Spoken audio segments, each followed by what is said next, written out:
This is The Gorge. It's a podcast where my friend Sara and I gorge ourselves on overanalyzing a topic. The Gorge is brought to you by Ko-fi. That's ko-fi.com/THEGORGE. And it would really help us out if you could give us just a few dollars. We're good for it, we promise.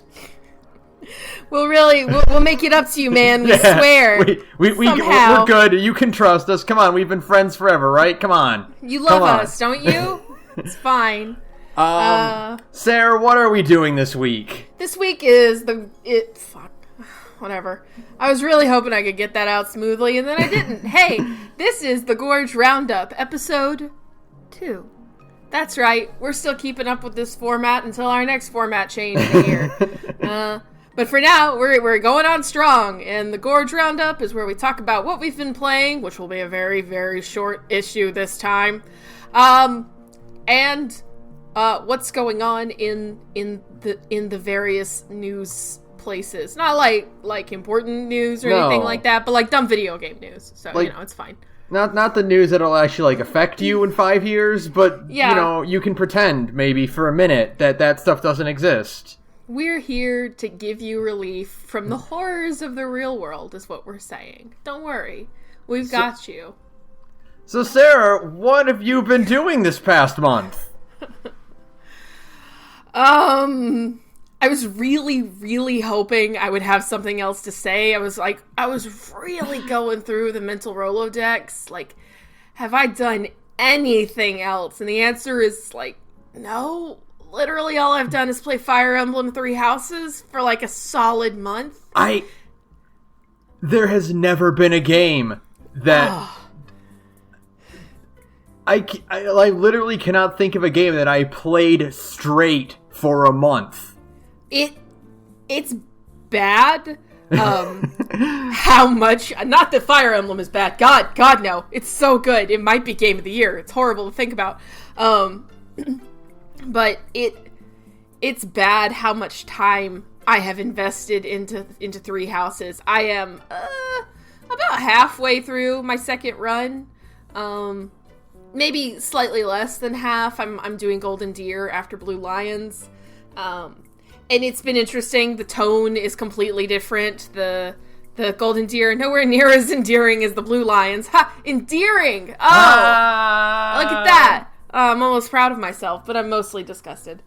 The Golden Deer aren't quite as endearing, but it's still been good. Claude is good. Claude is a little shit, but he's good. I'm excited to do an episode about it because God only knows. Frankly, I'm glad we kind of have this roundup because, I'm hoping maybe by the time we actually do that episode, I'll have kind of organized my thoughts into a more, cogent analysis instead of me just going for 30 to 40 minutes because it is extraordinarily good. Oh my god.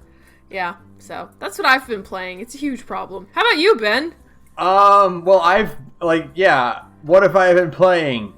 Nothing but Fire Emblem. It's just a few days ago I even thought maybe I'll just chill for a night and play Ultimate Alliance, and then I was but the Cyclops and Colossus patch aren't out yet, so I'll give it a few more days. And they just put out a tweet today that's bonus costumes are being added on the 30th, so I'm now I have a goal to beat Three Houses by. Yeah, you're not gonna get it. You have to. You'll beat it with the first route, but you won't. That's not beating it. I have discovered that. You have not beaten that game until you've done at least 2 routes, and frankly, one of them should probably be Golden Deer. As much stuff that gets revealed in Golden Deer as it does, it's kind of you can do a Blue Lions run and a Black Eagles run, but you've really got to get to get the backstory and shit. Yeah, I don't know when that episode's coming out. Maybe never at the rate things are going. But man, it is good. I think the first piece of actual DLC is out in September, right? I think so. I think that would make sense because that one's just additional maps and paralogs and stuff. I think. Yeah. Yes, it is. I know one of them I was listening to Field talk about it. I think 2 of them are cheat maps, like what was in Awakening and Fates, where they're maps where you can just grind for materials and stuff, which is extremely appreciated. Oh my god. Yeah. There's never enough umbral steel, ever. I have fancy bone weapons to be using here, people. You need to give me more of that good shit.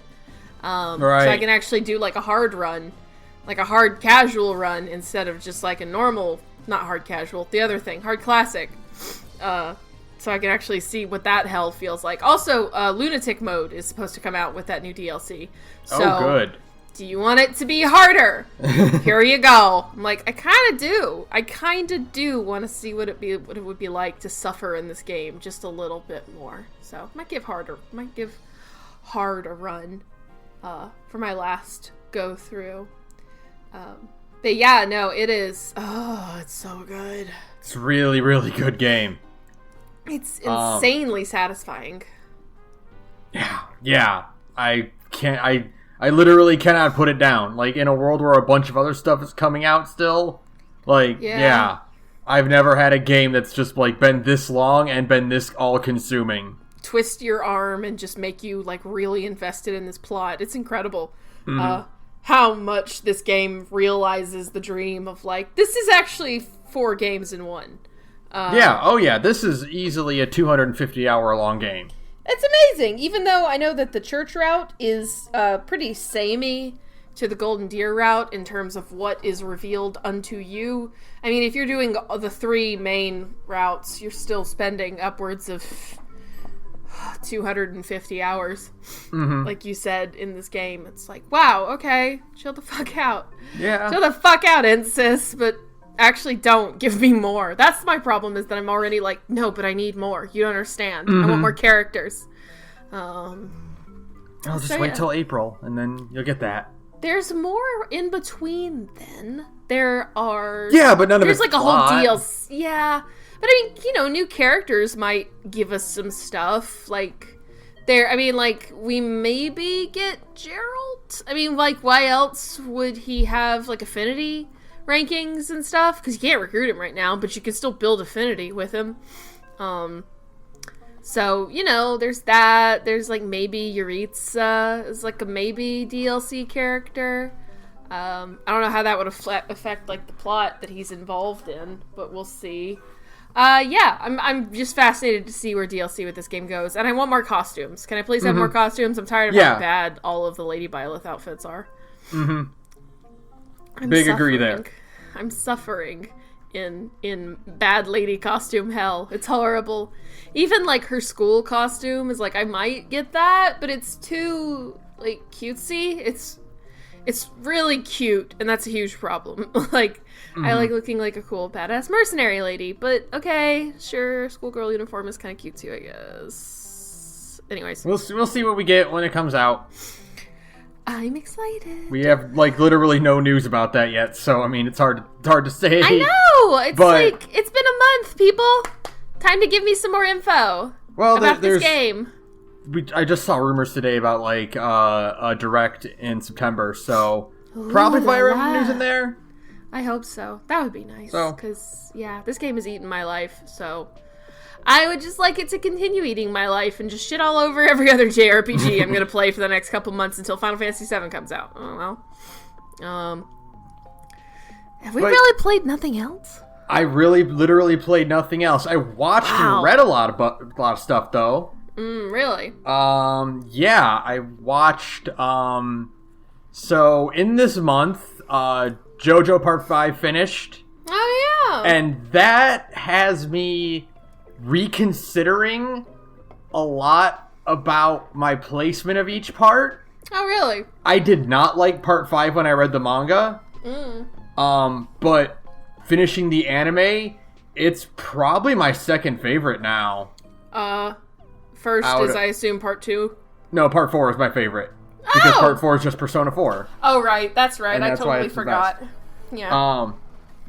But yeah, after like the anime, because I think the manga problem was that I read like really bad translations. Oh yeah, and so translations are a nightmare.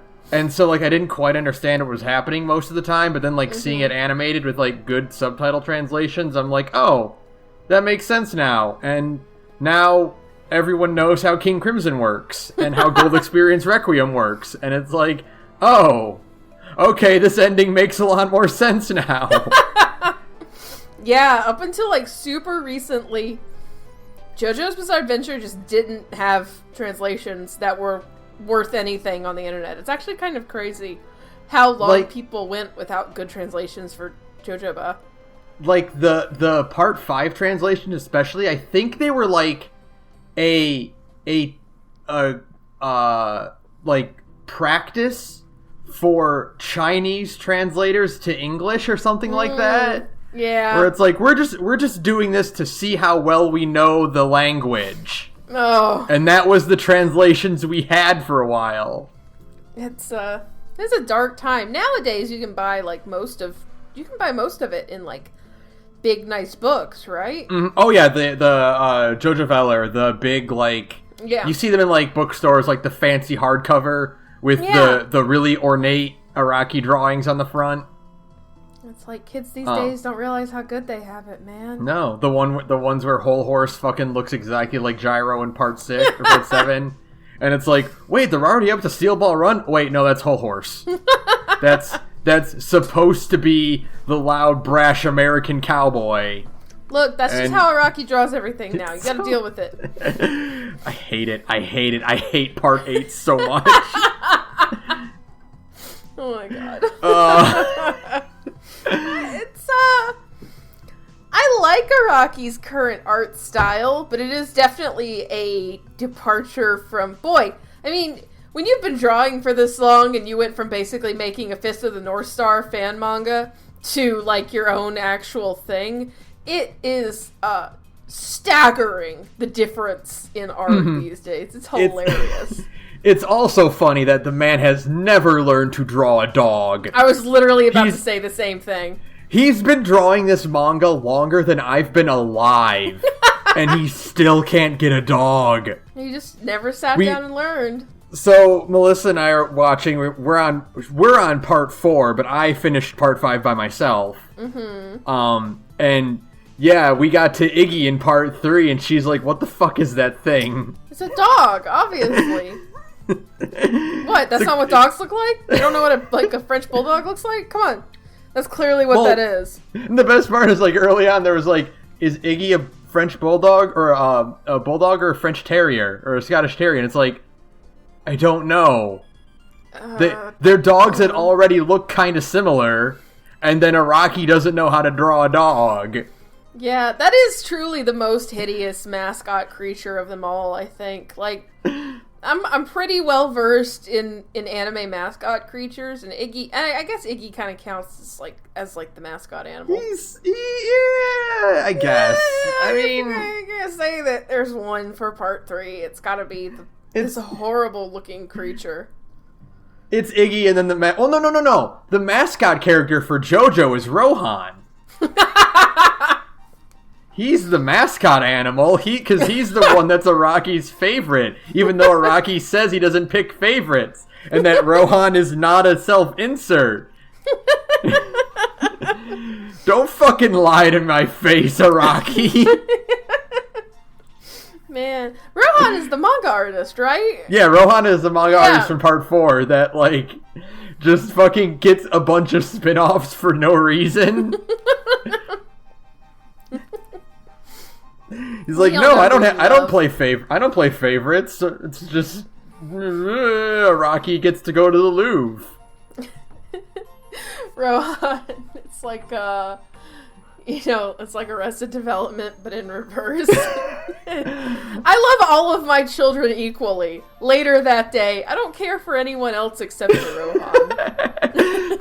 My favorite bit of oh no, Rohan isn't Araki's favorite for sure. There's a bit in Part 6 where time starts speeding up for everyone. Right. And the news is reported it's been a week has passed, but it's only been a couple of hours, and they're like, the only mangaka in Japan who can keep up with this new schedule is Rohan Kishibe. Rohan hasn't been in the manga for 5 years at that point. It's nope, he still gets a mention. That's amazing. Oh, Araki. But no, Part part 5 like is really, really good, really heartfelt by the end of it. And I'm really fucking excited when we get to part 6 and then part 7. What's part 7? Part 7 is Steel Ball Run, the cowboy one. Oh, okay.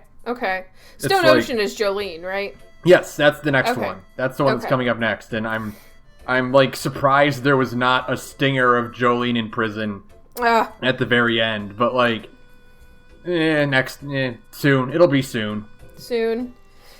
What else you got, man? Dr. Stone entered the real Dr. Stone. Oh. The real Dr. Stone begins now.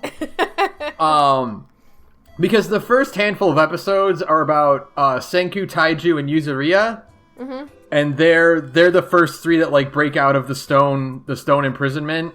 Yeah. And the manga people in the manga were like, all right, this is kind of good. The manga's kind of focused on Taiju and Yuzuriya's like budding romance. Like Taiju wants to confess to her, but he doesn't want to pressure her because they're like the only few people left on the planet. Right. And he's like she doesn't have a way out if she doesn't want to. Right. So it's like that's not a very good focus for our manga when the real star is the cool science kid.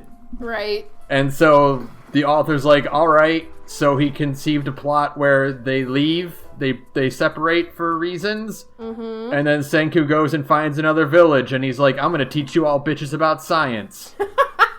And everyone's like, yes, the real Dr. Stone begins. Now that nerd shit's here. Hell yeah. We're talking about science, baby.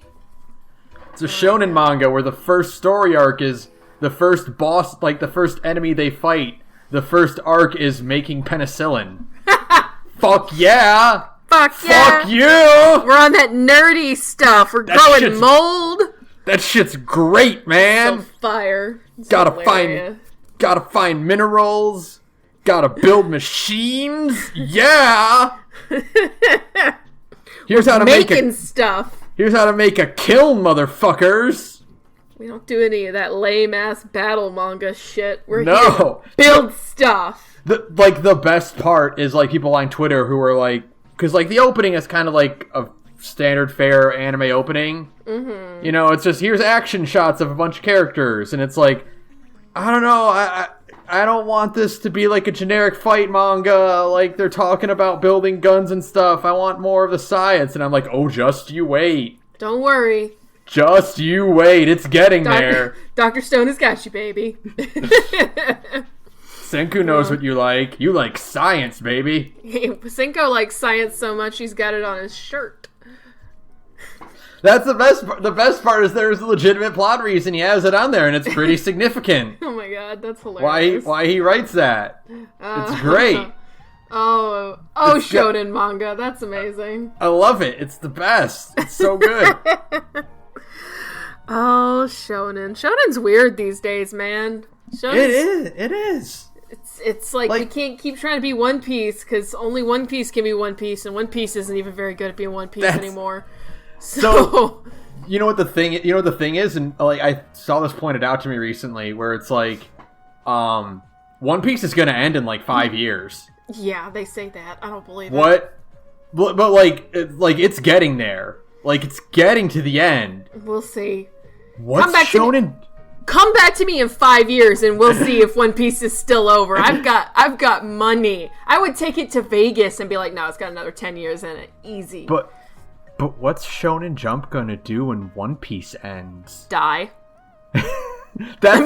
Probably. Have you noticed, recently there's like a big swath of shonen that like don't go anywhere? Mm-hmm. Like they get like 25 chapters and they're done. Yeah. And it's like, oh, they're trying to find a big one. They need another big one to pop up. But they kind of have another big one. They've got Hiroaka, don't they? That's not nearly as big. But, I mean, Hiroaka is big in the West, and yeah, it's not as... But nothing is going to be as big as One Piece. I mean, literally nothing is... It is a once... But, like... It is a flash of lightning. Nothing is ever going to be like One Piece. Hiroaka doesn't approach the level there... Because, like, back when it was One Piece, Naruto, and Bleach... Yeah. they were all, like, on a similar level. Mm-hmm. So, like, Hiroaka is not there. No. So, But really nothing, I mean, like, the golden age of shonen manga is, I mean, maybe something could happen, but really the golden age of shonen manga is kind of dead with the way, anime works these days and the way people's, like, attention spans work these days. I mean, really, I don't know if there's much appeal anymore in, like, these long 20-year plus stories. Especially because, like, you know, it is so hard to get new people into One Piece at this point, man. Mm-hmm. It's basically impossible. Like, hey, you want to get into One Piece? Okay, either watch, like, 1,000+ episodes of the anime, or however many hundreds of chapters of the manga. I don't know what chapter the manga even is on anymore. It's like 890, I think. That's insane. Nobody wants to do that to themselves anymore. All right? We're all running out of time. The world is going to end in, like, 15 years anyways. Like, ain't nobody got time to sit down and read One Piece for 2 years or however long it takes to burn through it. No way. Like, maybe back when it was first starting, and it was only like 600 chapters, but now we are approaching, like, the realm of, like, we're in Ippo territory. I mean, okay, we're not actually in Ippo territory, because Ippo is, like, 1,500 chapters or something absurd like that. It's still, Ippo ended and it's still going, yeah. Okay, Ippo will never die. They're gonna, like, I don't know who, like, writes and draws Ippo, but, like, they're gonna walk into that man's apartment one day, and he's just gonna have, like, an insane Rube Goldberg machine set up to draw new pages of Ippo, and he'll have been a corpse in the corner for, like, 6 years, you know? Ippo will never die, the character and the manga. Even though Ippo, the character, probably should be dead at this point, considering how consistently he just gets slugged in the teeth. But, you know, it's fine. Yeah. So, but I mean, just not, like, there's really just not a market anymore for that kind of shonen anime. I mean, you know. And that's fine. That's great, because, yeah, no one wants to read 890 chapters anymore. No. No. Like, Dr. Stone hit 117 last week, and that's pretty hefty. Yeah, that's a lot. You know, we have, what is, Promise Neverland? What's it at? Do you know? It's in the lower 100. It's in the lower 100, and it's ending, like, decisively. Yeah. It's ending, like, early next year. And that's great for audiences, because, it's a nice chunk of digestible content. Yeah. That's not good for Shonen Jump, who needs a big mascot character to put on all the covers. Yeah. They're gonna bring back fucking Dragon Ball. They're just gonna, like, just cattle prod Toriyama and be like, no, you make more. Like, that's the only choice. All right. What's gonna happen when they can't put Luffy on the cover anymore? Well, isn't Kishimoto, the guy who did Naruto, he's got a new thing coming out about samurai or something, right? Yeah, but I mean, like, I don't know if that's going to... We'll see, but, you know, people still like Kishimoto. I mean, I still like his art, even though I don't like how Naruto ended. I still think he has really, really good art. He has super solid character, and I was thinking about that the other day. Like, Bleach, and, like, as in, like, I think Tite has a really good art style.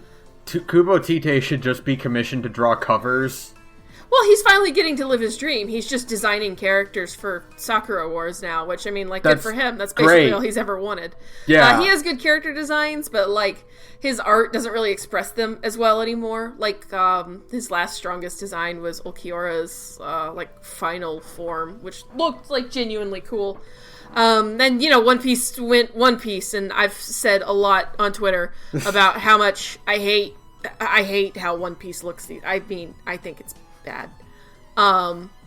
You know, Oda deserves to be bullied for the way he draws, like, breasts. Like, what is that? But then, you know, you get to Naruto, and it's like, hey, you know, years later, these are still some pretty solid character designs. They're very simple, very clean, very, like, practical. Nobody is, like, terribly impractically sexy. It's actually really weird when you look back at it now. You're like, oh, it was really, like, Tsunade, because she had like the big old titties, and that was kind of it.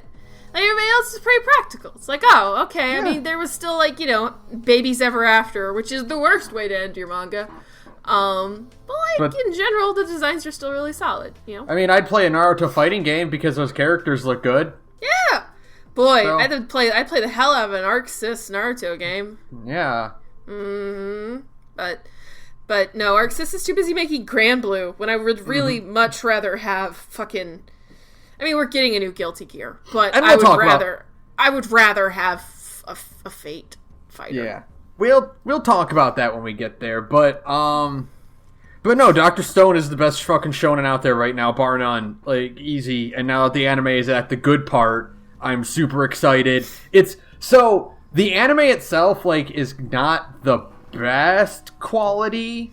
Right. The anime, like, the actual animating itself, it's all kind of. It's not rudimentary. It's rudimentary. It's your weekly episode thing.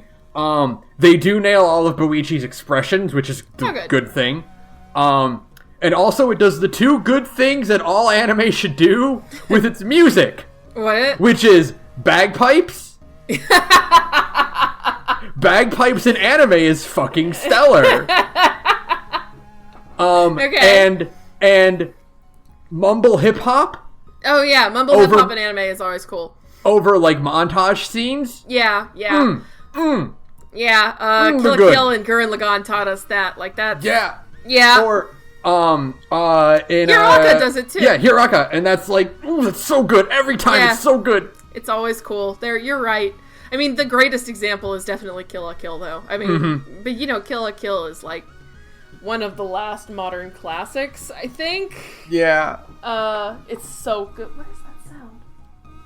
Oh, it's coming from downstairs. Anyways, sorry. Don't mind me. But yeah, no. Dr. Stone, what else? Okay, so then I watched a bunch of stuff on Netflix. Melissa and I watched She-Ra, Princesses of Power. Okay. That's a really, really good show. Okay. It fills the void that Steven Universe left. Until the movie comes out, eventually. Yeah. Like, it's that same level of, like, pastel, fun, cartoon character design. Right. It's an action series, but it's kind of really light action. Yeah. Like, no one really gets hurt that badly, but, like, it's still fun fight scenes and stuff. Got a great cast of characters. It's genuinely funny, and I cried at the end of season 3. Good. So really good. You should watch She-Ra. It's great. I don't have Netflix. There are other ways. You know, other ways. Yeah. Don't worry about it. It'd be really. Wouldn't it be awesome if we could get sponsored by NordVPN, like all of the YouTubers are these days? Because then that would be the perfect time to be like, there are other ways. By the way, this week's sponsor is a VPN. Don't worry about it. Unrelated material. Our sponsor this week.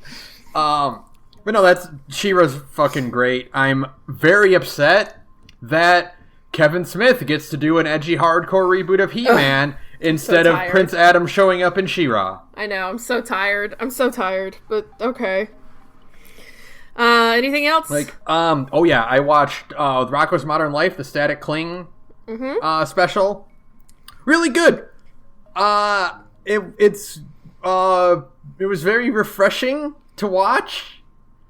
It's like, if there's a show you can bring back from the 90s, it would be Rocko, because that's the whole premise of the show. Right. Is that it's the commentary on chasing modern trends, and what's more modern than reviving an old franchise from the 80s or mid-90s. Right, yeah. They didn't do... They got, like, all of their jokes about what if Rocko get iPad.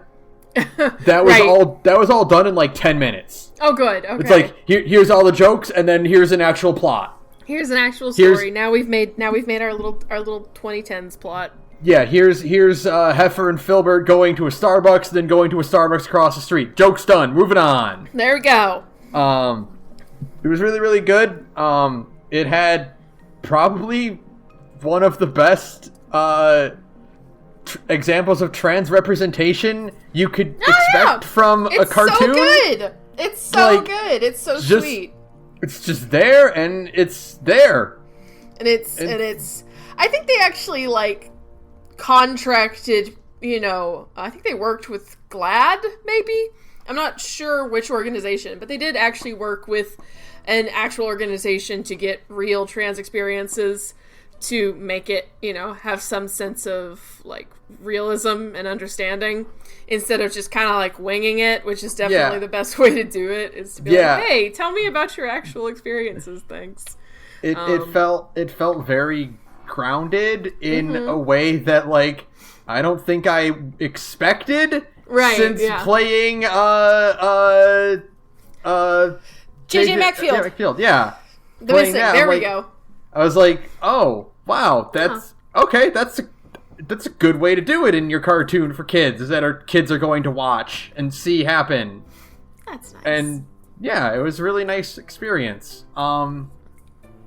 Speaking of genuinely endearing and emotional things, I also watched the Invader Zim Enter the Florpus. Yeah, everybody was talking about Florpus because it's apparently it's really good. It's like it never left. Oh man, it's like the show.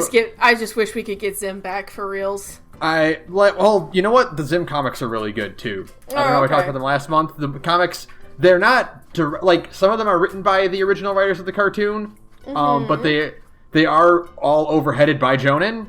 Right. But the Enter the Florpus special was I was my jaw dropped at how much things hadn't changed. Right. How it just they still knew how to do it. 18 years later, they still knew how to do all the jokes, all the timing, all the expressions. Richard Horvitz can still fucking do it. Which is just shocking because I know that Zim ruined his voice. He it has some of the best Zim screams ever. I won't even dare try to attempt them. No. The Gur humor was all perfectly there. Everything they made everyone's now all hot for Professor Membrane. Sure, why not? It's 2019. We all want a DILF. It's fine. Oh man. Oh, Jonan Vasquez. It's so funny to even have that even be part of the cultural conversation again. Because I'm the one goon on Twitter who's no, I Feel Sick is the best thing he's ever written. Don't. Oh, I Feel Sick's great. I Feel Sick is so much better than Johnny the Homicide. I actually obviously they are relics of 2007. Earlier than that. Oh God, is it? It is. Johnny the Homicidal Maniac is a '90s book.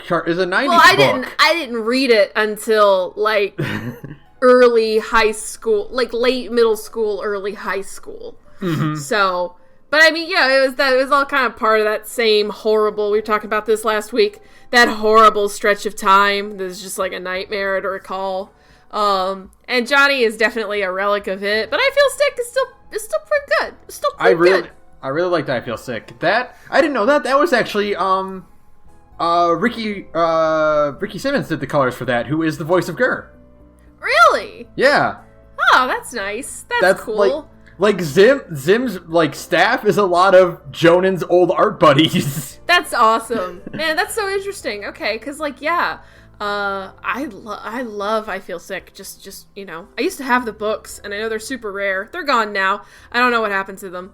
But yeah, I had the books, and I would just pore over them, and it's a relic of its time. But I would still super love to see I Feel Sick get animated. That would actually make my entire life better. That would be cool. Yeah. If this led to not just a Zim revival, but an I Feel Sick special would be pretty cool. It's only what, 2 issues? 2 or 3? I think it's just 2. You could make a 45-minute special out of that, easy. Yeah, you could. Oh my god, so easy. It's kind of, because it's you can't, I mean, I say that, but anything is possible in 2019 and the world is ending. You can't really make a JTHM adaptation. I just feel like it's too chaotic. It only works in black and white on comic. anything of JTHM in color would not work. No, it would just it'd be too weird, right? It's also like it is so. I mean, it's just raw chaos on a page, right? Mm-hmm. Yeah, you couldn't get away with the visuals. Yeah. In color. No, they only work in black and white. It's like, this is a lot of gore, but it's fine. The inherent self-censorship of black and white. But you can do I Feel Sick. But you could still show Johnny, like, in a flashback in in an I Feel Sick special, and that would be cool. I would dig the hell out of that. It'd be so neat. But yeah, it's good to see Zim back. Richard Horvitz is back, which is cool for Psychonauts 2. Which, we'll see. It's making me want to bust out the DVDs soon and watch the old show again. Like, I followed in Zim Out of Context Twitter. Oh yeah. And it's just like 5-second clips of the cartoon, and I'm like, I might just bust this out again and watch some of that. It still holds up. It's the best thing is that it still holds up. Oh yeah. You would not think that it would, but it does. It definitely holds up. Honestly, I think it's because, like, Twitter humor has kind of eaten everybody's brains. Like, we've all been driven insane by modern culture. So honestly, I think Invaders Zim, like, if you had watched this maybe 5 or 6 years ago, it'd be like, I don't know about this. But now that we've all been, like, made insane, no, Zim is perfect, actually. Yeah. Mm-hmm. So it'd be cool to get a Zim revival. We'll see. Yeah.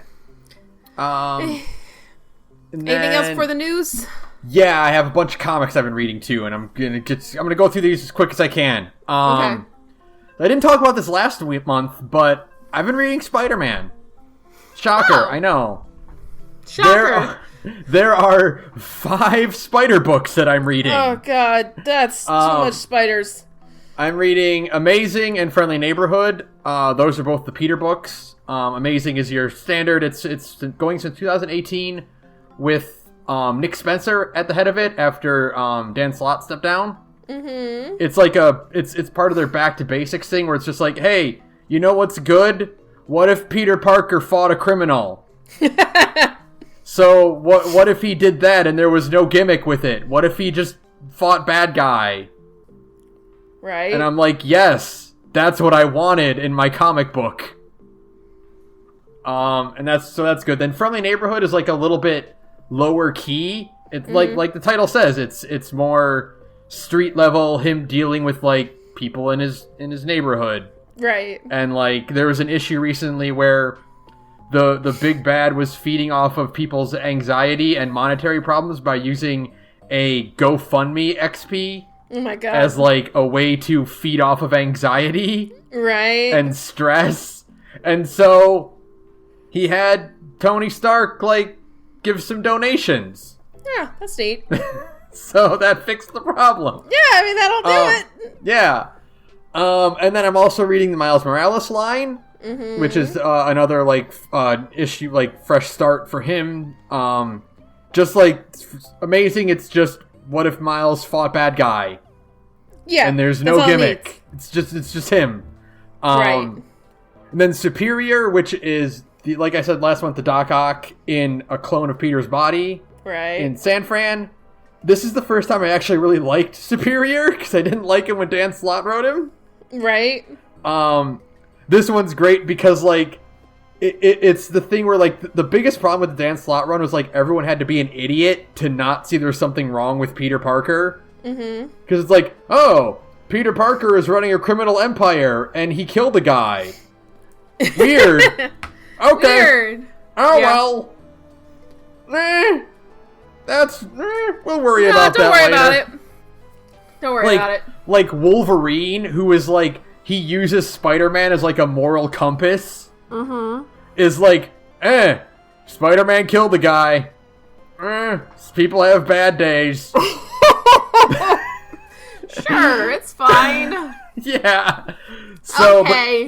but Superior is great because like in issue 1, like, because he's going as like he doesn't look exactly like Peter. He looks like a combination of the two of them. So he's posing as like a college professor in San Francisco, and he's like getting really popular as a college professor. And then like someone, like an old coworker from his days posing as Peter Parker, heard him use his catchphrase. Oh my god. And she was like, "Oh, son of a bitch." Like, oh my god. walked right up to him and is like, "You're Otto Octavius." And he's like, "Shit." That's awesome. That's hilarious. Oh, so man.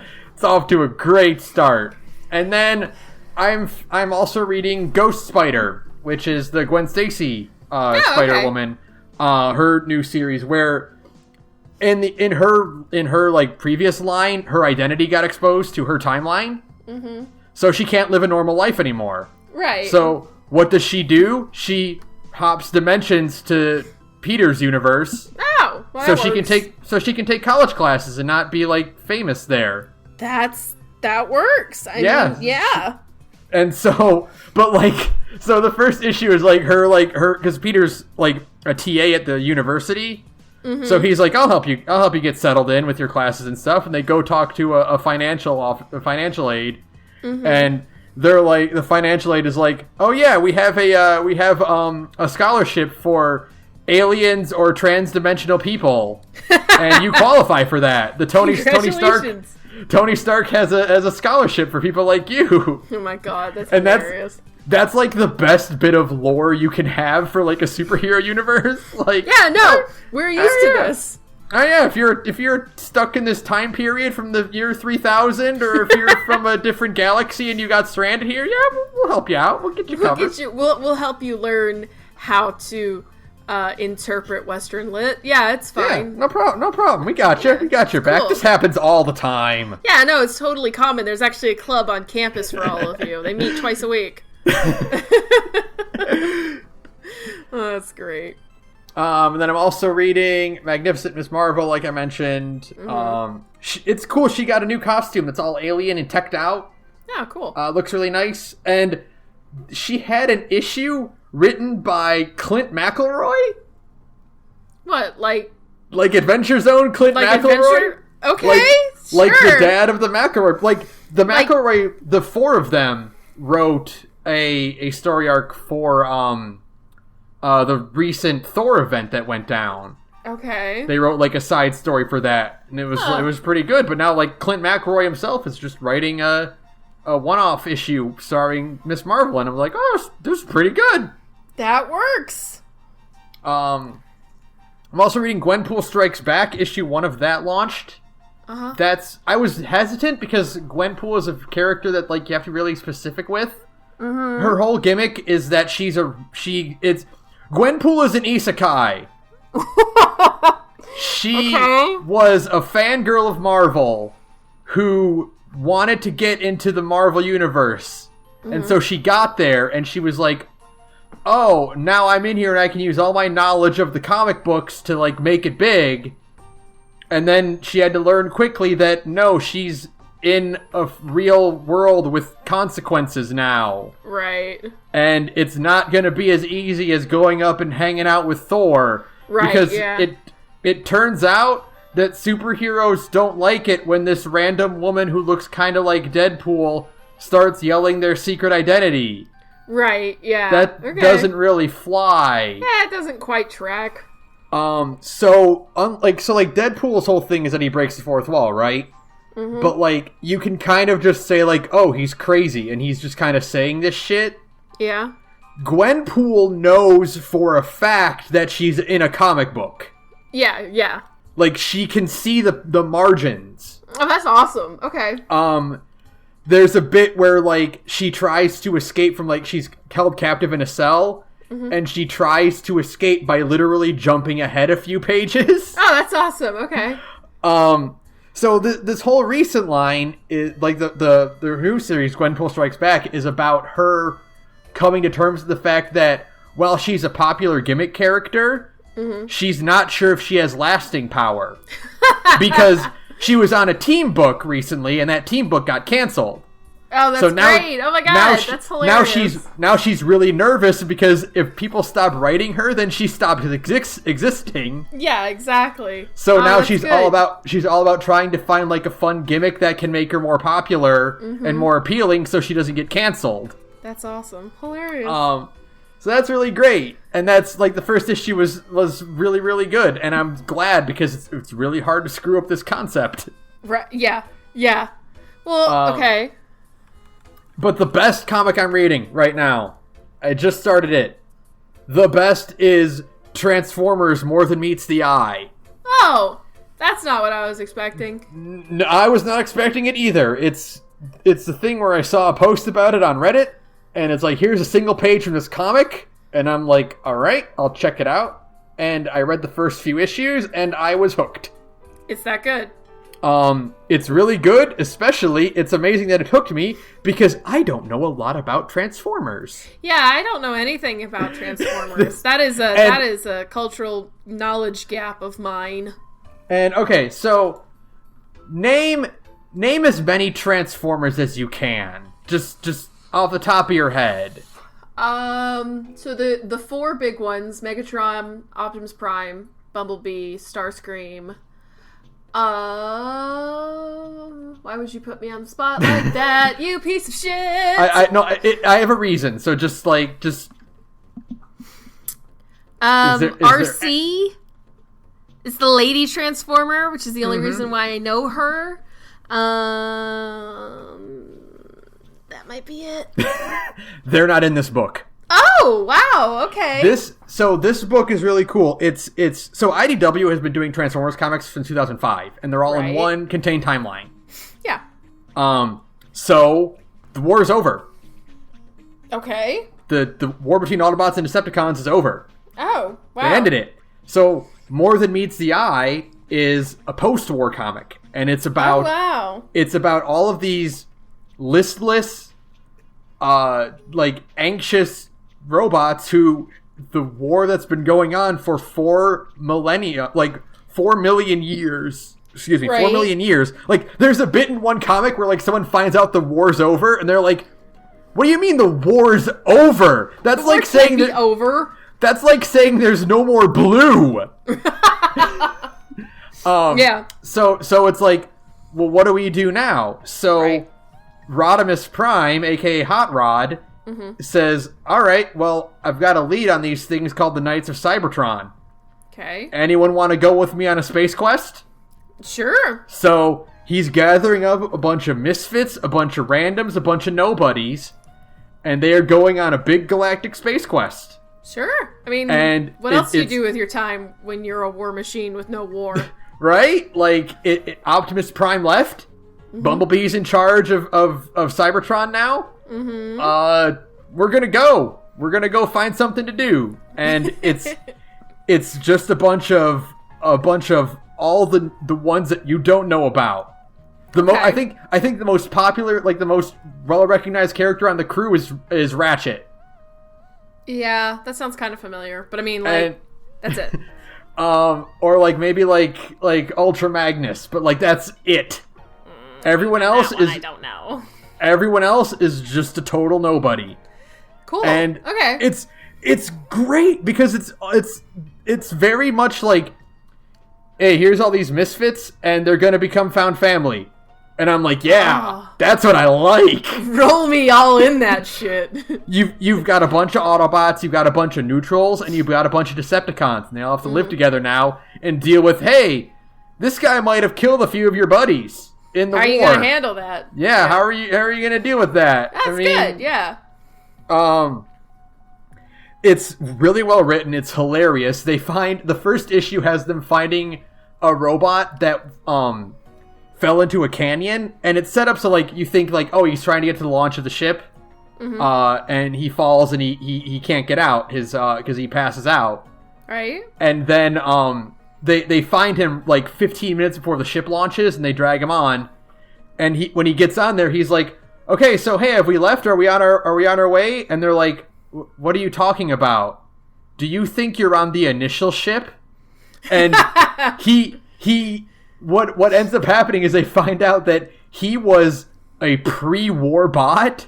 Oh no! That missed the entire war. So he's just been asleep for 4,000 years. Yeah, for 4 million years he's been asleep. Oh my god, that's amazing. So he gets to a bit where they're like, "You missed the war between the Autobots and the Decepticons," and he goes, "The who?" Oh, that's awesome. Okay.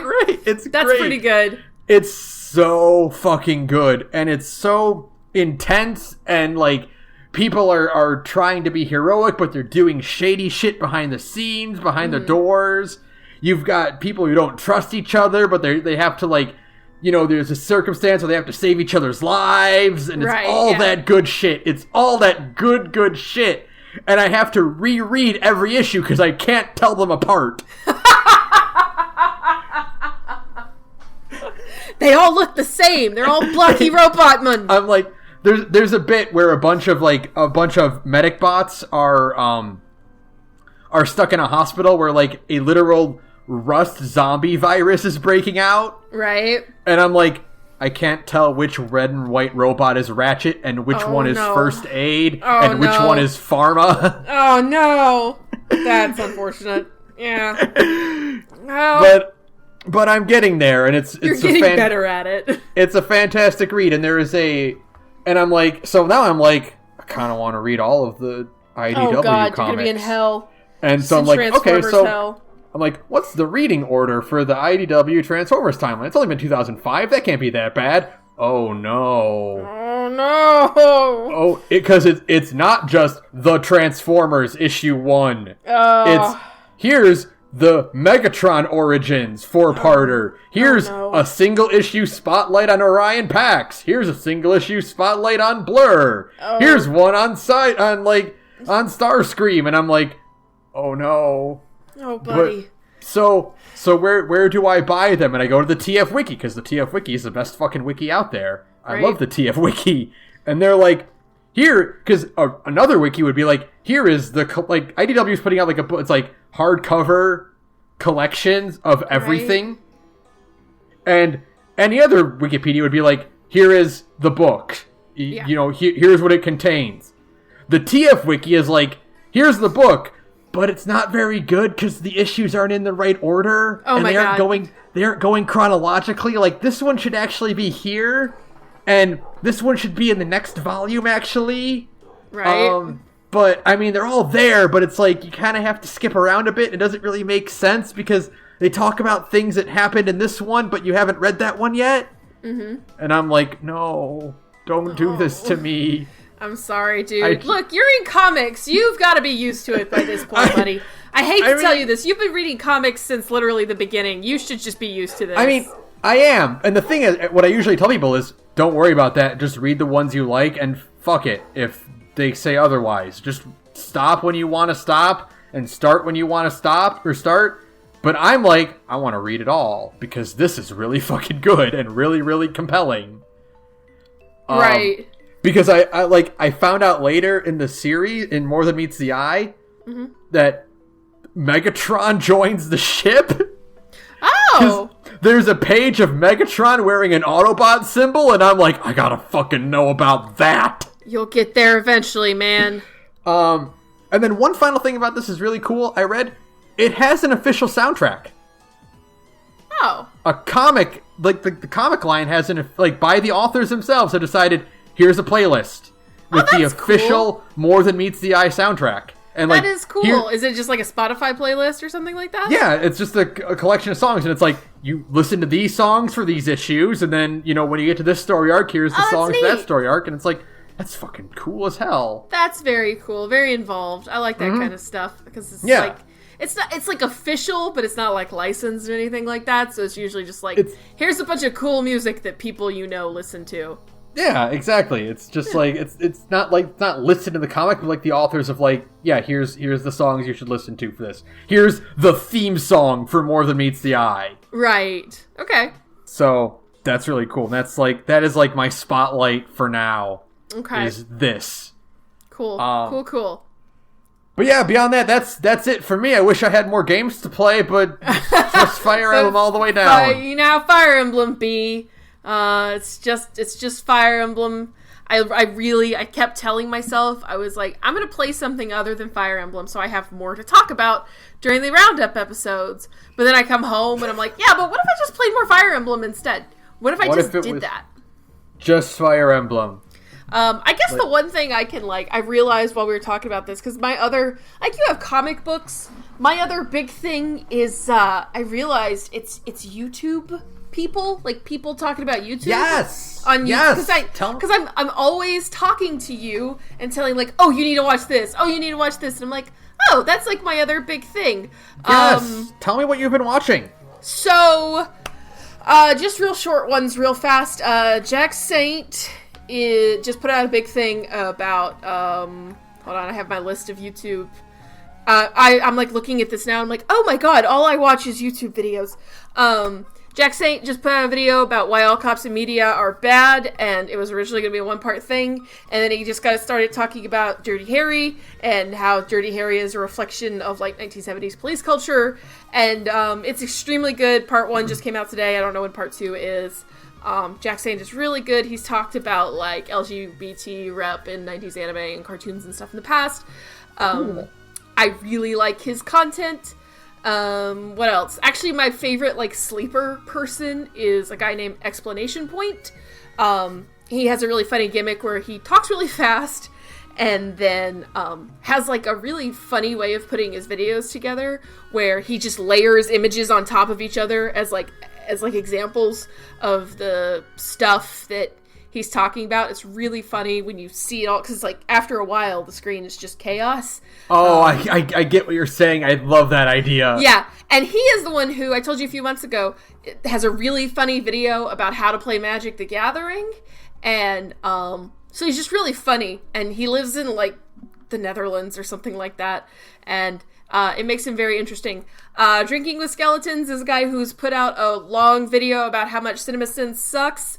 He literally hadn't put out content in like 2 years, and then today put out a video called The Disturbing Ideology of Goblin Slayer, basically about how Goblin Slayer, you know, that anime from last year, is just like, even without like the fucked up rape scene in the first episode, which even without that, like the whole ideology of the show is just like, we don't know if you were intending to be this fashy or not, but boy, it sure is. So that's fascinating, because it's all about like you know, like have somebody else break it down for you. It's like, oh yeah, like the goblins are represented in like such a like a completely insane way, and it's all about like defense of like an idyllic homeland, and like, you know, like all sorts of crazy things. So like how Attack on Titan ended up being.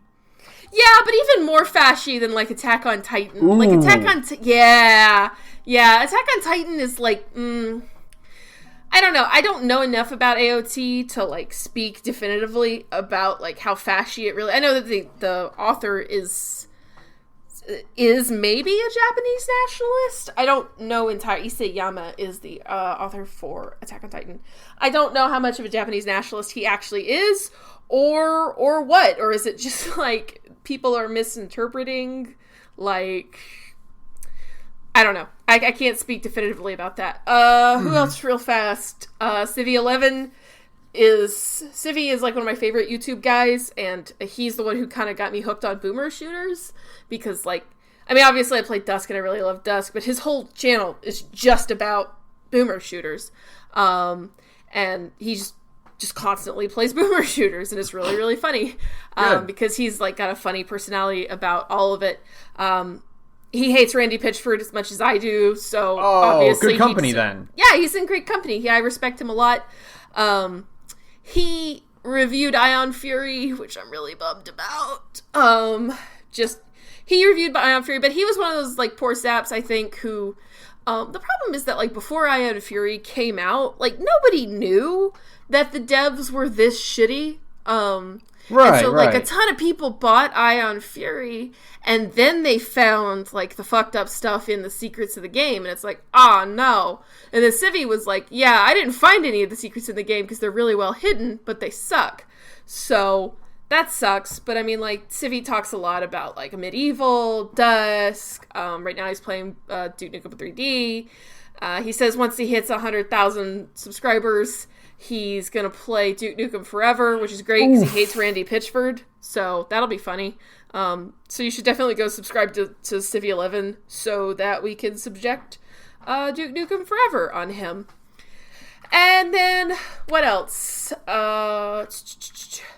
ContraPoints just put out a new video about men, which is interesting, and I won't go into it too much, but I love ContraPoints. And then last but not least, this one actually got promoted by YouTube Gaming itself. But Jacob Geller is a former intern for Game Informer, and he's written for a bunch of other people. And he is the one who put out a video about the last great secret of Shadow of the Colossus. Oh my god, I saw that come across my feed and I meant to watch it, but I haven't yet. It's so good. It is the most, like, beautiful, moving story about just, like, people tearing Shadow of the Colossus to pieces. And, yeah, if you remember back when the PS4 remake came out, they were talking about how there was, like, something called the 79 Steps of Enlightenment. The 79 Steps of Enlightenment were born out of this giant thread. It lasted for 10 years, spanned hundreds and hundreds of pages on a game discussion forum, and was basically about tearing Shadow of the Colossus apart to try and find the last great secret. And it's just fascinating. The amount of work and love, and the fact that it was never too terribly vitriolic, but there was a lot of almost like religious devotion to the idea of digging into Shadow of the Colossus, like up to their elbows. And yeah, it's fascinating. All of Jacob Geller's videos are really good because they're a bit more introspective than other game discussion channels that I listen to. They're more so just about, like, what's kind of going on and what does this mean? And I can't even really describe it. It's kind of about how, like, he has a really good video about how the Chalice dungeons of Bloodborne are kind of, like, horrible in and of themselves. They're almost Lovecraftian in their own way, you know? So yeah, I really like Jacob Geller's content. So that's my rapid fire YouTube recs. I have a lot of them, and yeah, I probably could talk about more, but I would have to do more taking. Oh wait, one other one. Folding Ideas put out a video about oops, I accidentally did colonialism in Minecraft, and you should absolutely go watch it. It's really good. Okay. Yeah, so that's my thing, I guess, is that I just could talk about, like, YouTube people all day. I don't know. Yes. I listen to it while I work.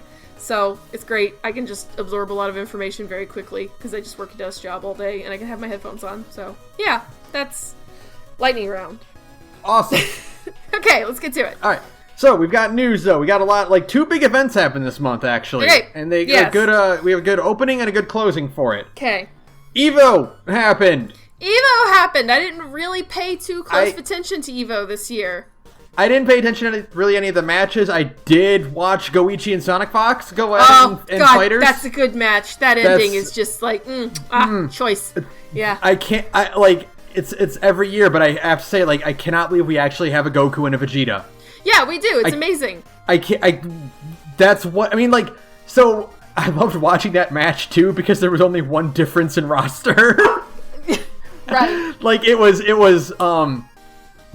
Sonic Fox had GT Goku, Bardock, and Kid Buu, and then Sonic Fox Sonic Fox had that. Goichi had GT Goku, Super Saiyan Goku, and Bardock. The rosters are all the same. Yeah. But it is cool. I mean, Sonic Fox is a god. He was literally playing. He was literally playing for 14 hours that day. It's amazing, like, okay, so he came second in Fighters, right? Right. He got first in Mortal Kombat. Yeah, he got first in MK11. I think, so Fighters was early in the day.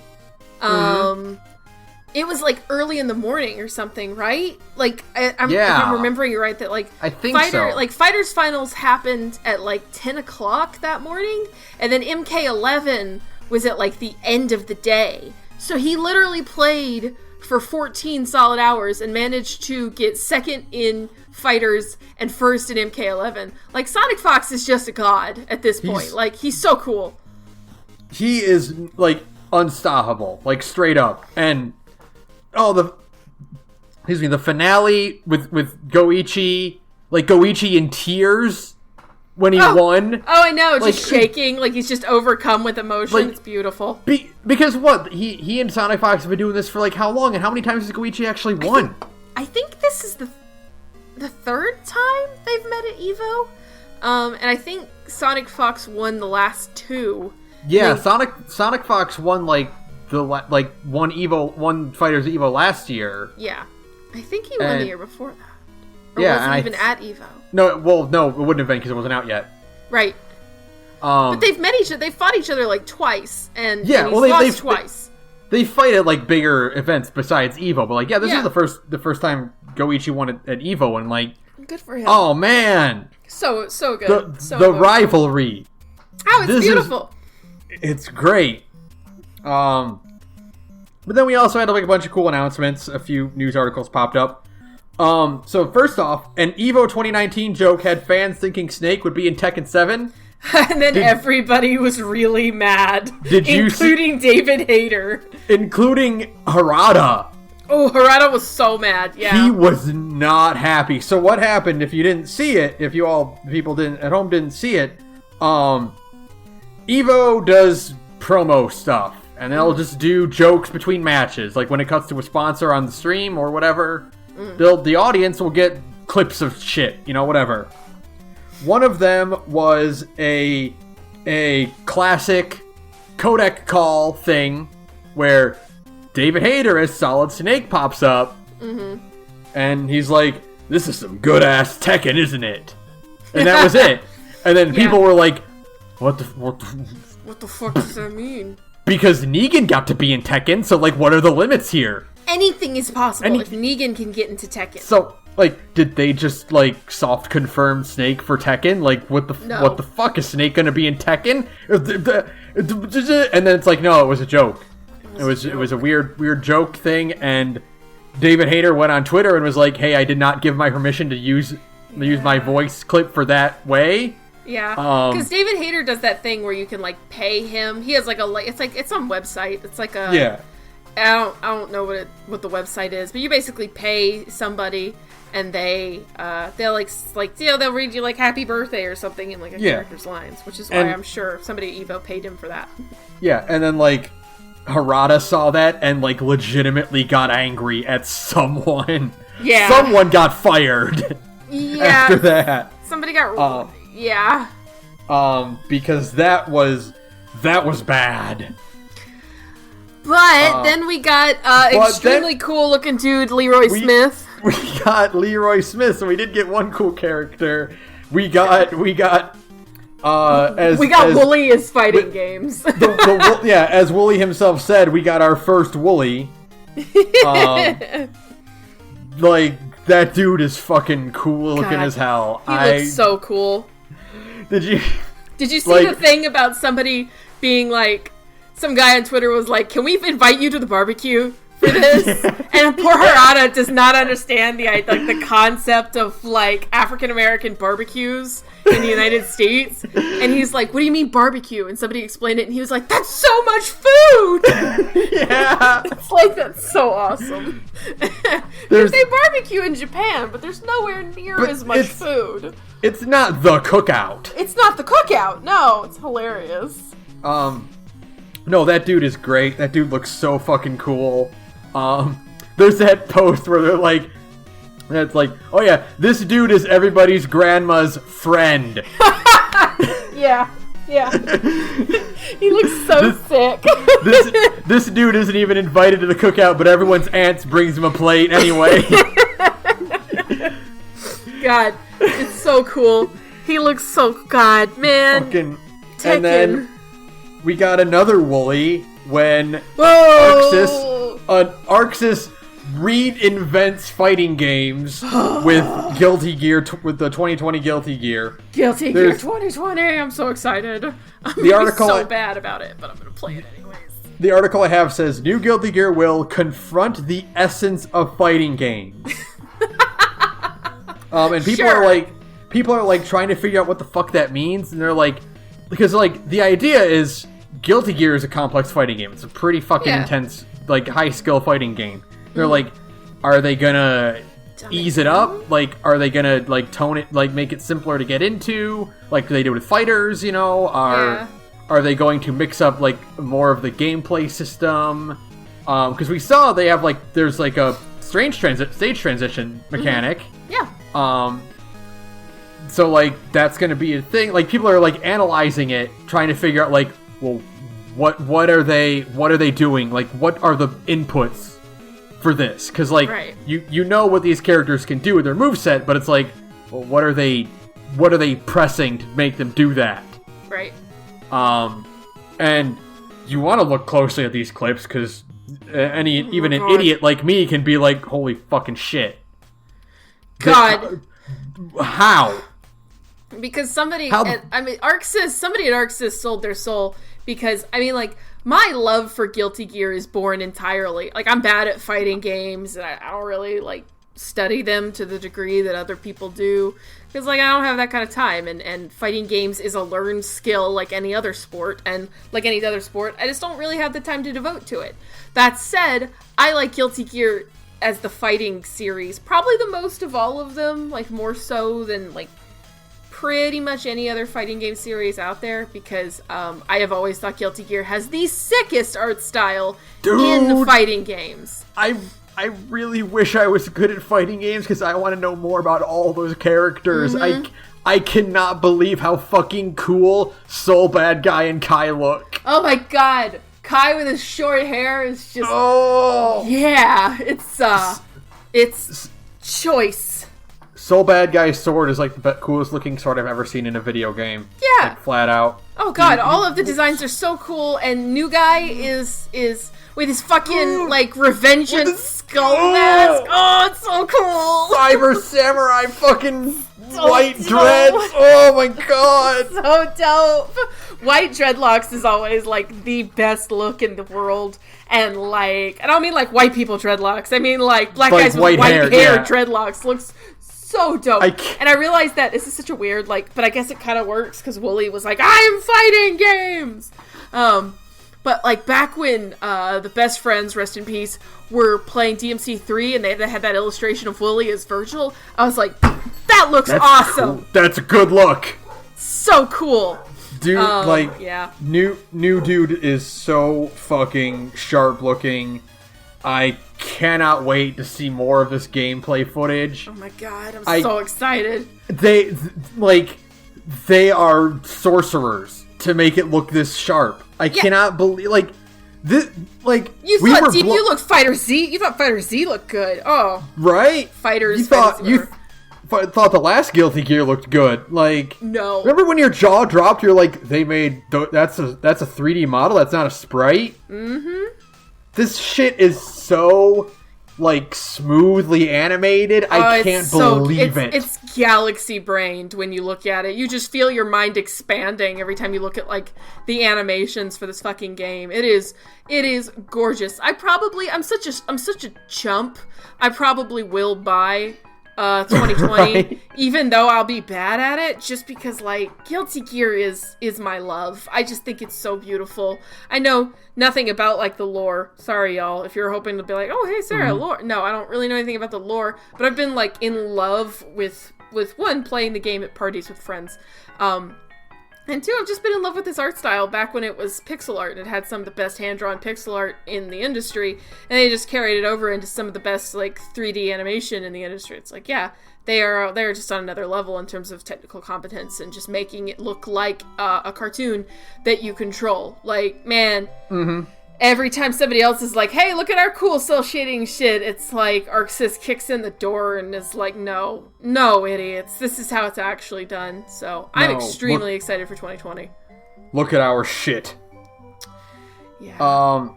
And like, yeah, like I just think it's really cool that, like, I heard people talk about this too. Like, Guilty Gear is Daisuke Ishiwatari's, like, baby. Oh yeah. Like, this is his, like, project, you know. It's his like, love. He just gets to do what he wants. Like, it's him. It's always him. Mm-hmm. And it's very rare to have basically, like, an auteur in charge of a fighting game. Or, I mean, it's really rare to have, like, an auteur game maker in general. There's only a handful of them in the entire industry. I mean, it's like, you know, like Yoko Taro and Kojima and a handful of other people. There's not really... I mean, like, technically David Cage is considered an auteur creator. I mean, I guess. Yeah, I mean, technically, but still horrible. But I mean, you know, it's just in terms of just, like, a person with this explicit vision in charge of every aspect of a project is kind of an auteur. And so there's very few of those in like the games industry. You see them all over the movie industry, but like this is definitely like it's a fighting game as made by an auteur, which is really interesting.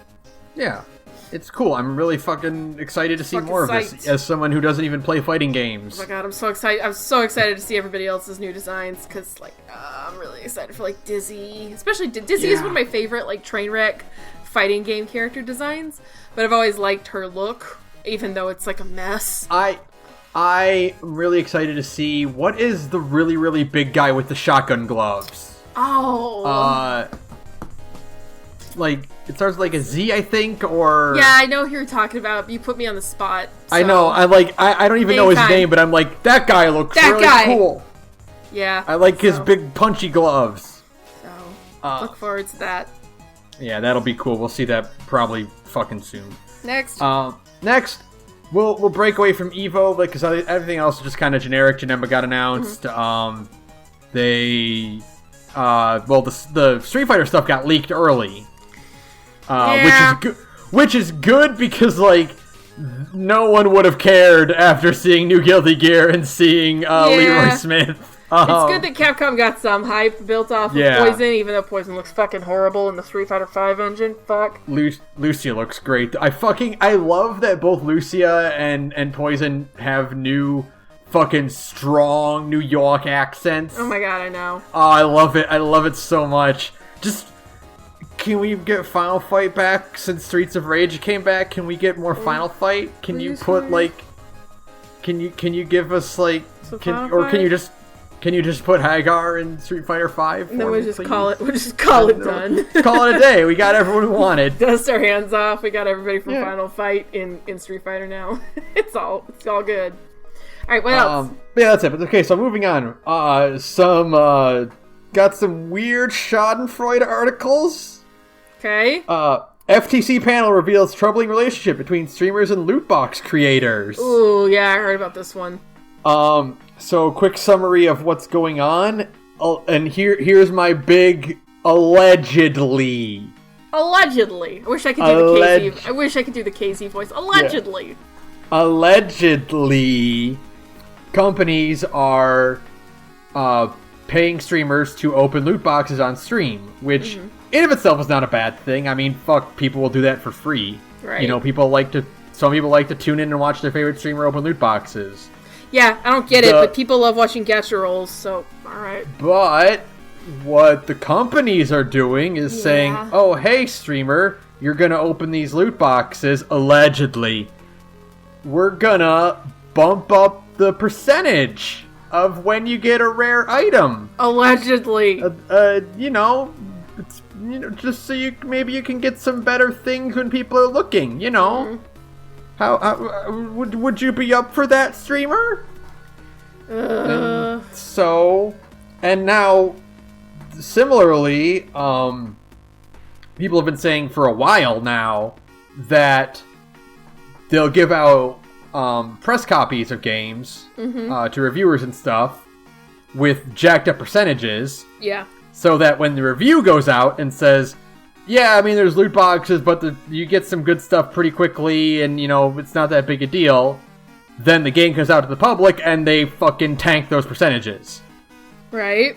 So that's been happening. Yeah. So that's the same thing as this. Just like, yeah, they're looking at big streamers and saying open loot boxes and say it's good, and we'll make sure you get some good items out of it. Right.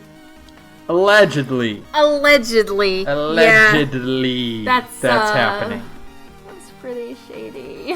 Allegedly. Yeah, I am eager for loot boxes to just get legislated out of existence. I'm real tired of it. I can't wait for that.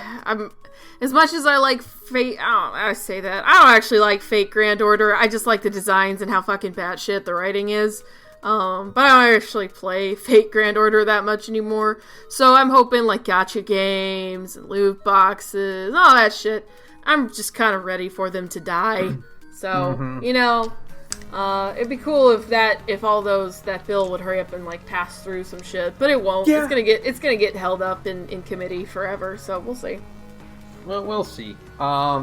Here's one with no controversy behind it. Yeah. Pokemon Sword and Shield reveals region-exclusive Galarian forms, and one is an amazing Weezing. It's just a bong. I fucking love Galarian Weezing so much. He's so...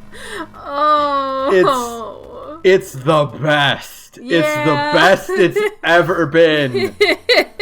Oh my god. It's so amazing. Here is a Weezing with a big smokestack for a head. He's looks like a bong. He's got a mustache made of smog. Mm-hmm. You can just hear him just going quiet.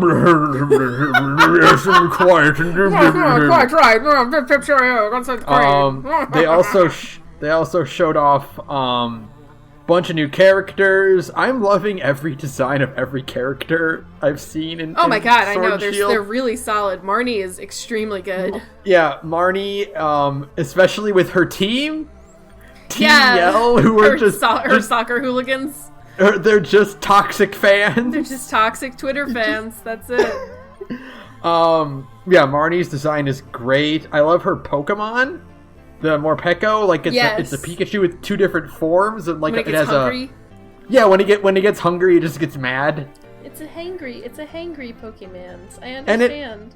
And it has a pocket. It's got a pocket. It's got pockets. It's just a cute little marsupial Pokemon. I love it. I love this version of Pikachu. It's adorable. There's always a Pikachu in every gen, and some are more successful than others. And this one is. Yep. This one's pretty solid. This one's very good. round, and I like its little angry, horrible self. So I'm cautiously optimistic about Sword and Shield. So we'll see. I don't know how likely I am to pick it up on launch, but we'll see. There's still some details about like the game mechanics that I'm still kind of like, right. But you know. Yeah. I might, like, if they show off more Galarians that are as good as Weezing, I might pick it up. If we can get something. If we can get something as good as Galarian, Weezing, and Alola and Executor. It's so goofy looking. I love it. I'll look at that.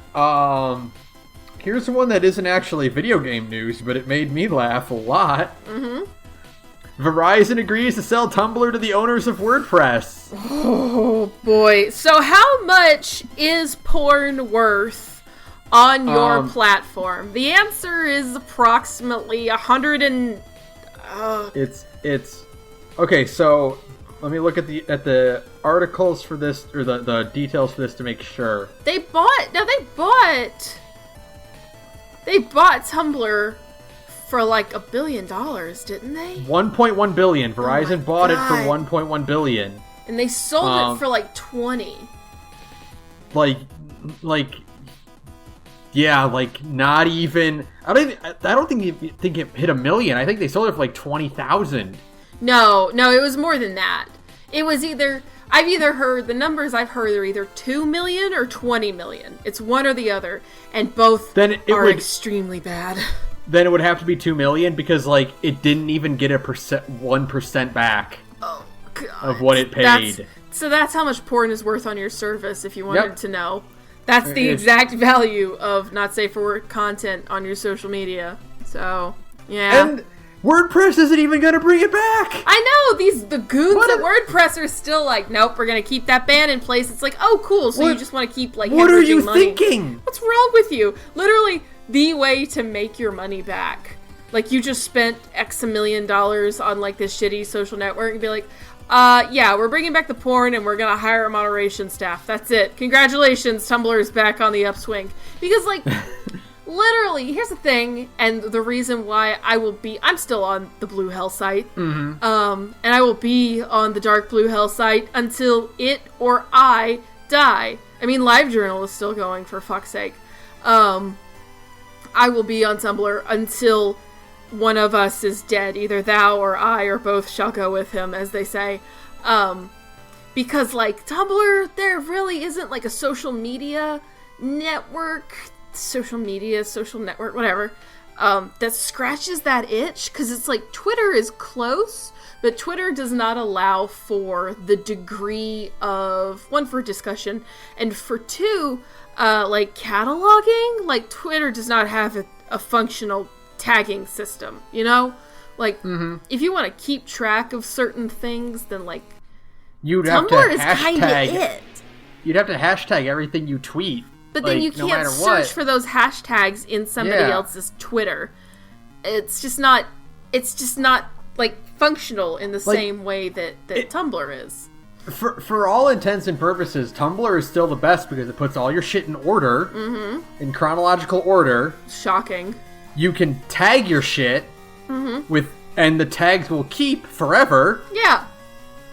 And they actually sorted out their search function. I know. Yeah. Nobody believed it, but they actually do have a functioning search function now. And yet there is nothing like the community. Yeah. The Tumblr community is just this lawless wasteland where the only thing you can't do is post boobs. But it's great. I kind of love this, the weird nihilism.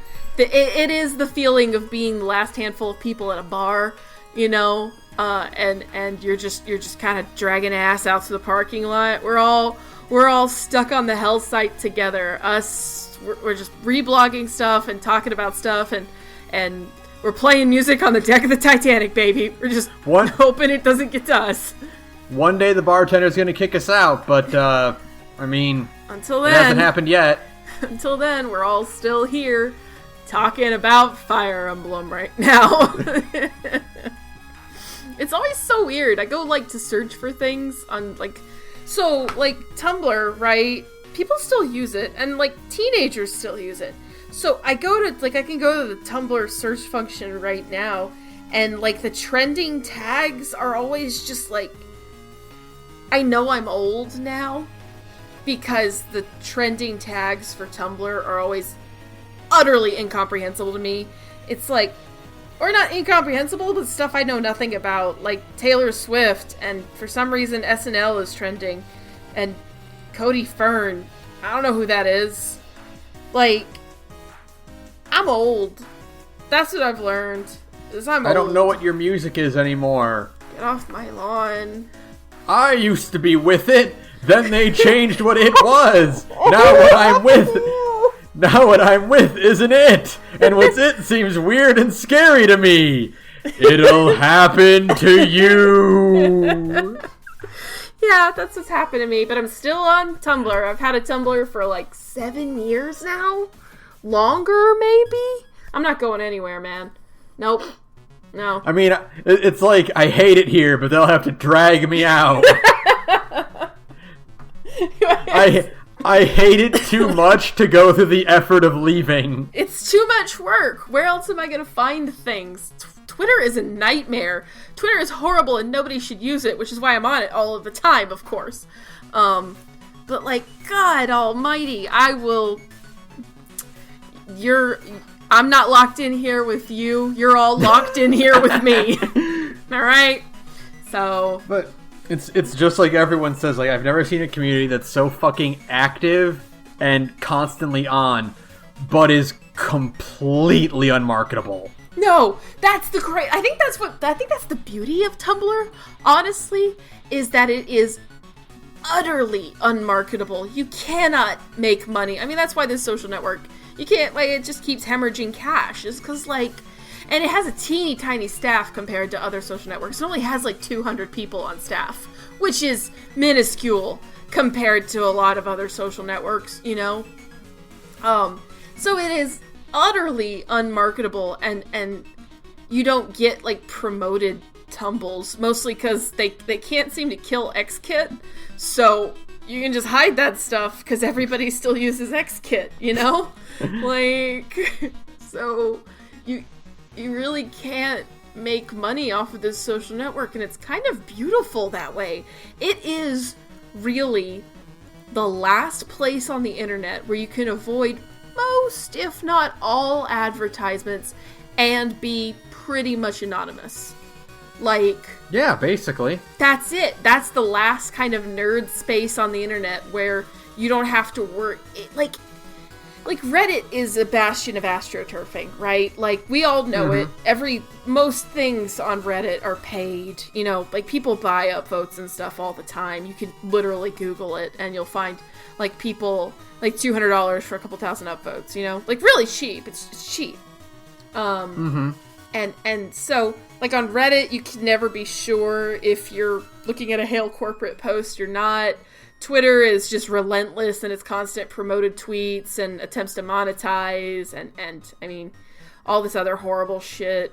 Facebook is for grandmas and is only for selling things at this point. So, like, Tumblr is like the last frontier of just kind of being allowed to just be a nobody on the internet, looking at pictures of, like, Pokemon and Fire Emblem. Yeah. Like, Devil May Cry, you know? It's crazy. Huh. God bless it. I'm going to be with it till the end. We didn't respect Tumblr in its heyday, and I feel like we probably should have, now that I think about it. Because, like, now our only option is Twitter. And however bad Tumblr was, Twitter is so much worse. It really is. It's hell. I mean, it is truly hell. We all just live in this nightmare of being subjected to just, like, the worst news constantly because we're all on Twitter. I hate it. But I have to be on it because, like, how else am I going to talk to people? You don't talk to people on Tumblr. That's the only thing. No, you don't. Nobody talks to each other. It's amazing. I have, like, 800 followers on Tumblr. Do you know how any of them will actually reblog my shit? 0. None. Yeah. No. I can't monetize. No, yeah, useless. I can't monetize that. No. I can't put ads on my Tumblr. Are you fucking kidding me? No. I won't make a goddamn cent. It is truly amazing to me how, like, the sense of, like I said, the bar analogy where we're all just hanging out in this bar, but it's that bar that nobody actually talks to each other in, where we're all just kind of like hiding at our tables, like drinking ourselves to death, and nobody makes eye contact, and nobody, like, there's no music or anything like that. It's just a really sad, rundown bar, and we're all really sad and unemployed. That's Tumblr. It's fine. I love it. Next. So I didn't usually wanted to put stuff like this on, but I saw this and I, like, had to talk about it. Liberated blends a noir comic art style with inside style gameplay. This is a game that got announced that I saw an article of, and the game looks a lot like a combination of The Wolf Among Us and Limbo. It has, like, side-scrolling bits, and then it has, like that kind of, like, 2.5D 3D model with, like, kind of a floaty puppet style, like, animation. Yes. Like Limbo or Inside. With a, like, point-and-click, like, dialogue choice system on between, like, those levels. Right. It's got this really good, like, noir, black and white comic book art style, neo-noir type shit. I have no information on the plot or anything. Right. But I'm like, this trailer looks amazing, and I wanted to bring attention to it. That sounds very interesting. I had not seen that trailer at all, because, again, my Twitter is nothing but Fire Emblem. What do you want from me?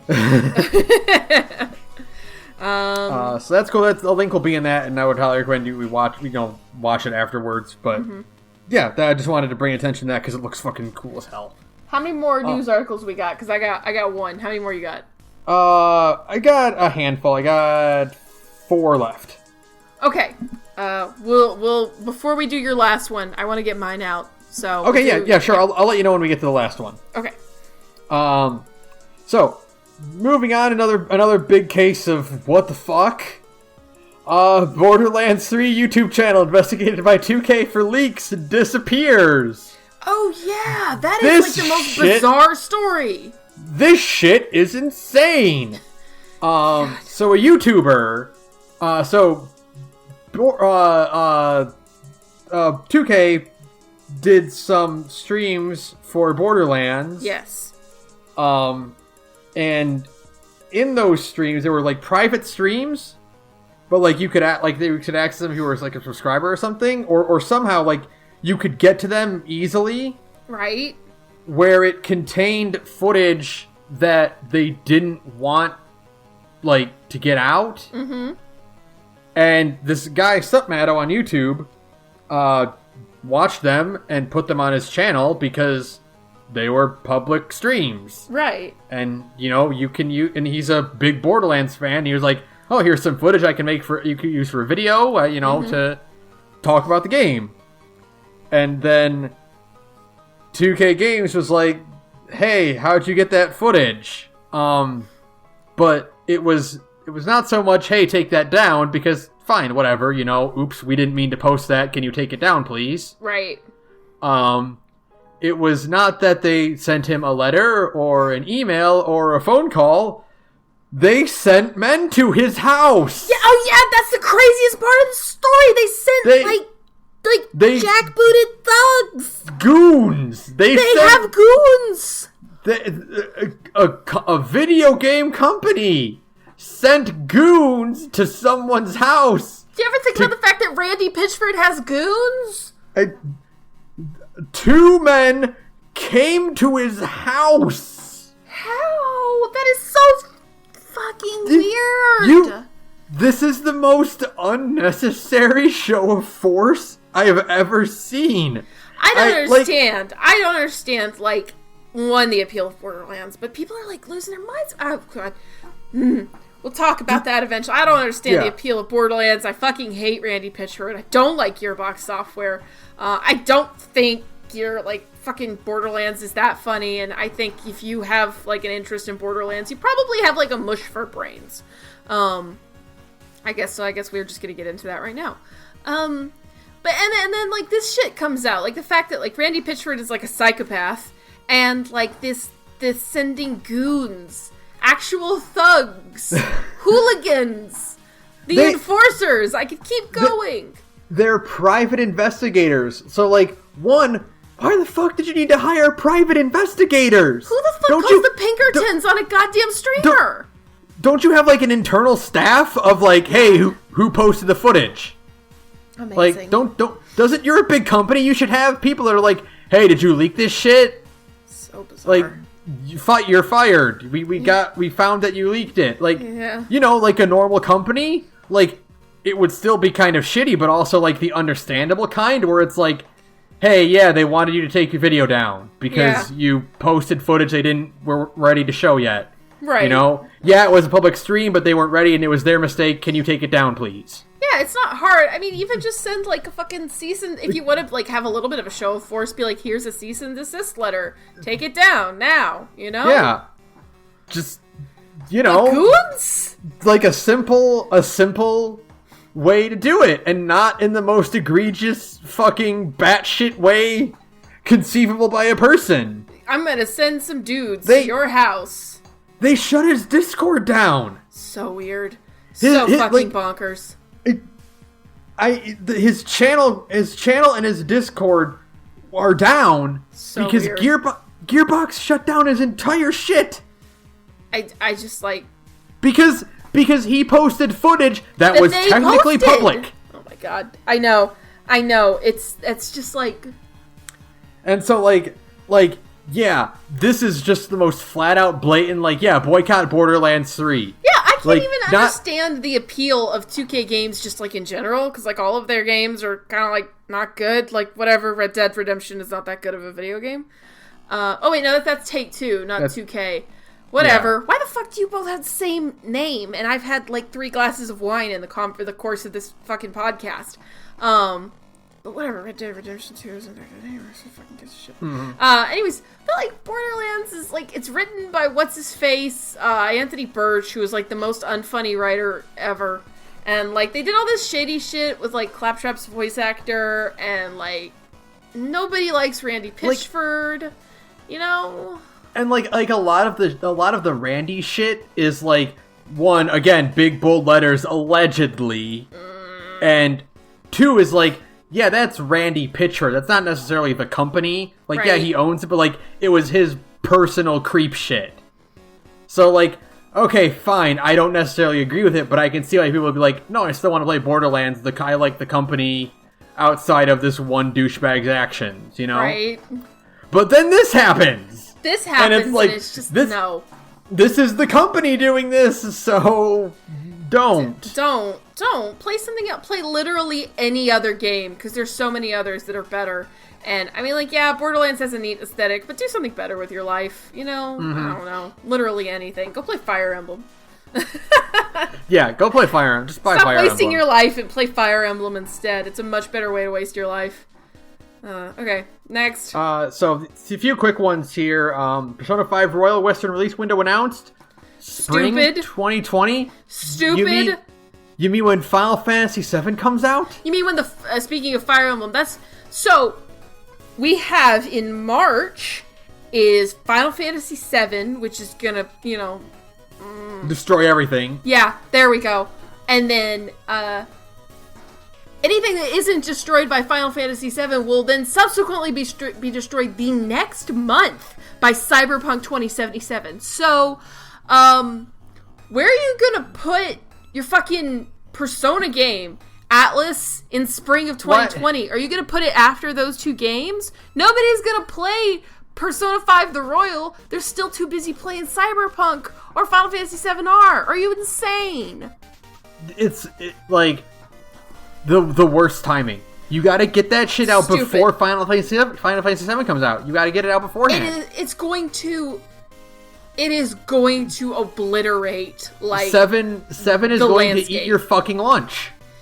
They're gonna beat you up and take your shit, because as good as Persona 5 is, it's not no 7. It's not Final Fantasy VII R, the game that literally everybody on planet Earth has been waiting for 20 years. Like, I'm sorry. It's like, I liked P5 well enough, but nothing will get between me and FF7. Are you insane? Like, the best time to release P5R is like January of 2020. Well, the best time to release it is October when it comes out in Japan. Yeah, I know. That's when you just hire a company who can, like, do, like, a simultranslate as the game is being developed, like most other... I mean, again, Fire Emblem, not to keep referring to it, but whatever, it's all I've got on my brain right now. Leave me alone. Fire Emblem had a simultaneous release. Kingdom Hearts had a semi-simultaneous release. What, it was like a week? It was like, I think it was like almost a month, but like still, it's nothing. It's nothing. Small, baby weight. DMC5 had a simultaneous release. All of these games are like big AAA titles, and yeah, I hate to break it to you, Atlas, but you're owned by Sega now. You're AAA. Welcome to the big leagues. You're a AAA game now. So. You can do it. You should have this out. Even, like, October... Generous is January. Like, right? January is too late, but I would accept it and be like, okay, it's a big game. It needs a lot of translation refinement or something. Who knows? But for one, at this point, like, P5R is done. It is, as of recording, it is August 26th. At this point, P5R is done. All they are doing is bug testing at this point. Right. I assure you. Like, they can send the script to like whatever studio they get to dub it. Yeah, absolutely. Whoever does their translations and whoever handles the dubs for this game, you could send the text of the game to start getting it translated now, and then you could have it done by, November, December, January. You could have it done if you have, like, a decent enough translation staff, which, is maybe part of it is the fact that P5 has kind of a janky translation to begin with. But, like, still, this wait until spring of 2020, the beginning of spring is March. That's the same month as Persona 5. And they only said spring, so either they're going to launch it in the same month as Final Fantasy VII, or they're going to launch it in the same month as Cyberpunk, or they're launching it in May. Which is that's 7 months after it comes out in Japan. Over half a year. That's ridiculous. That's unacceptable. No, it is so... It boggles the mind. I can't even, like, wrap my brain around the idea of it taking this long and it being like so fumbled. I don't understand what's going on at Atlas because it doesn't apply to Sega as a whole because Judgment or Judge Eyes, I think the wait between Judge Eyes and Judgment was 2 or 3 months. It was it was not 7, I know that. It was I mean, they had to, remove a man from existence before it came out in America. But, like, it was still only, 3 or 4 months, at most. And, that is still a long time, but not nearly as long as P5R. This is, I mean, what is going on? What is going on? This is, your biggest franchise, Atlas. And you can't get it out in a timely fashion to not get absolutely ethered by FF7 and Cyberpunk. I mean, I guess we'll see. We'll see what their plan is, what they hope to accomplish. I don't understand. I mean, and the fuck of it is, it's not even like they can get it out in early March because 7R comes out March 3rd. Yeah, so you can't get it out ahead of time. You can't beat the Final Fantasy VII release because it's the first thing coming out in March. Basically, it's the only thing coming out in March if you're a smart company. Just boggling to me. I can't comprehend the boneheadedness of this decision. In the face of overwhelming odds, the option is you pay more money to your translation company and be like, hey, here's the fee for a rush job. Please, God, make this happen so we can get this game out in January. I don't get it, man. I don't understand. I don't understand what they're thinking, what they hope to accomplish. Oh, well. Next. Alright. So here's one that's, fun. I like it. Sony buys Spider-Man developer Insomniac Games, which prompted everyone to say they didn't already. Yeah, literally, you texted that to me, and I was like, I thought they were. Yeah, the only reason this is notable is because everyone realized they didn't. It's so weird to me, because it's like, oh right, Sunset Overdrive was an Xbox exclusive, that's right. Yeah, and then never again. Never again, because nobody bought an Xbox One. So, that's all it is. It's just oh, alright. Okay, yeah, I mean, good for them. Welcome to the Sony lineup, Yeah. Get to make some more Spider-Mans, because that's the only people making Spider-Man now.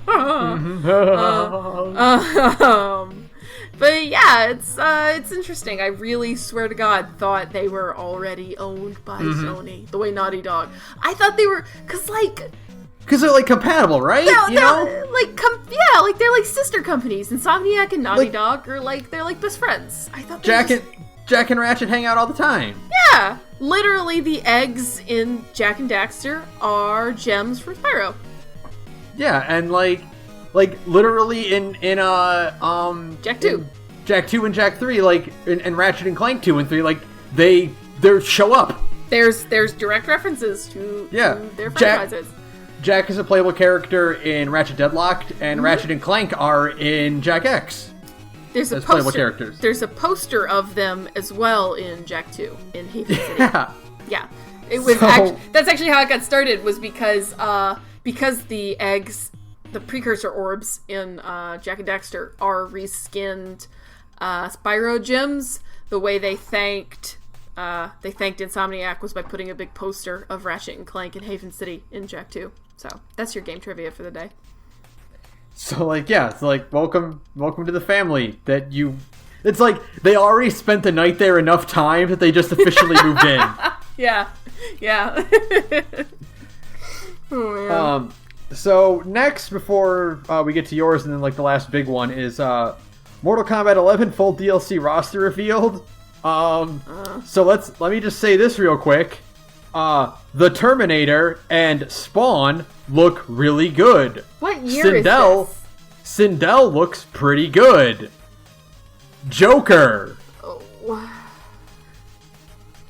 I can't. It's the worst it's ever been.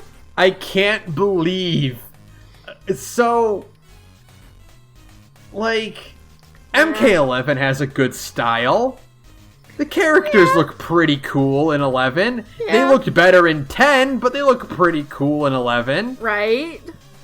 Terminator looks fucking dope. It's old busted Arnie. Right? With like the beard and like scars, like where you can see the metal underneath. Mm-hmm. That looks really good. And then NetherRealm made Injustice, so they are familiar with making a good Joker design. Yeah, like the Joker design in Injustice is pretty fucking sick.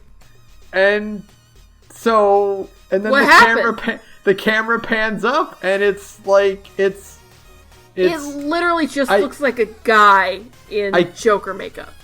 I can't believe we live in this much of a society. God. It really makes you think, though. We do truly live in a society, man. We live in one. It's get a load of this society. Boy, look at all of that society. There were all those fucking tweets. It's like, oh my god, he looks just like the guy. He looks just like the porn parody Joker. The porn parody Joker, and then Connor. Oh god, yeah, from Detroit. Oh god, yeah. That's just oof. Okay. Man, yeah, it looks bad. Also, what year is it? Because like Spawn and the Joker and Terminator, this is what I mean when I say like nothing ever ends and we just kind of like live in like a regurgitated hell of like, you know, nostalgia. It's like, oh man. I guess the 90s are back. Oh, this sucks. I just think it's hilarious that like for one thing, I also think it's kind of funny that, like, MK gets Terminator and not Tekken. Yeah. Weird. Weird. But, like, I think it's hilarious because, like, Injustice 2 had fucking, the Ninja Turtles. Yeah. And so it's, you know, so it kind of makes sense that, like, all, like, Spawn would be in Mortal Kombat, I guess. Yeah. Hellboy was an Injustice. Right. So, I mean, it's not unfamiliar. But, it's just, boy, that Joker is not good. That's not a good-looking Joker. It's just so bizarre to me. Like, how do you not just take the model from Injustice and maybe give it, like, a new outfit? How do you not take the Batman Arkham Joker? Yeah. That Joker looked great. He looks good. I don't get it. He's too clean. You know? He looks too much... Yeah, like I said, he just looks like a guy in Joker makeup. He doesn't look like the Joker. He looks like a guy in a bad Joker Halloween costume. A cosplayer, you know? Yeah, like a cosplayer who's too hot to be cosplaying the Joker, but is anyways. Yeah, like the Joker's like his backup costume. Yeah, exactly. Yeesh. Oh, well. So yeah, that was... Okay, so what did you have? Mine is a small piece of schadenfreude, but it is... truly my favorite piece of schadenfreude, which is that, what is the company? So, the Star Citizen devs had a fancy dinner. This is the tweet that I'm reading basically verbatim. The Star Citizen devs had a fancy dinner that was $275 a plate just to announce a $675 price tag for an 8-person mine layer concept ship in a space game with no mines and 50-person servers.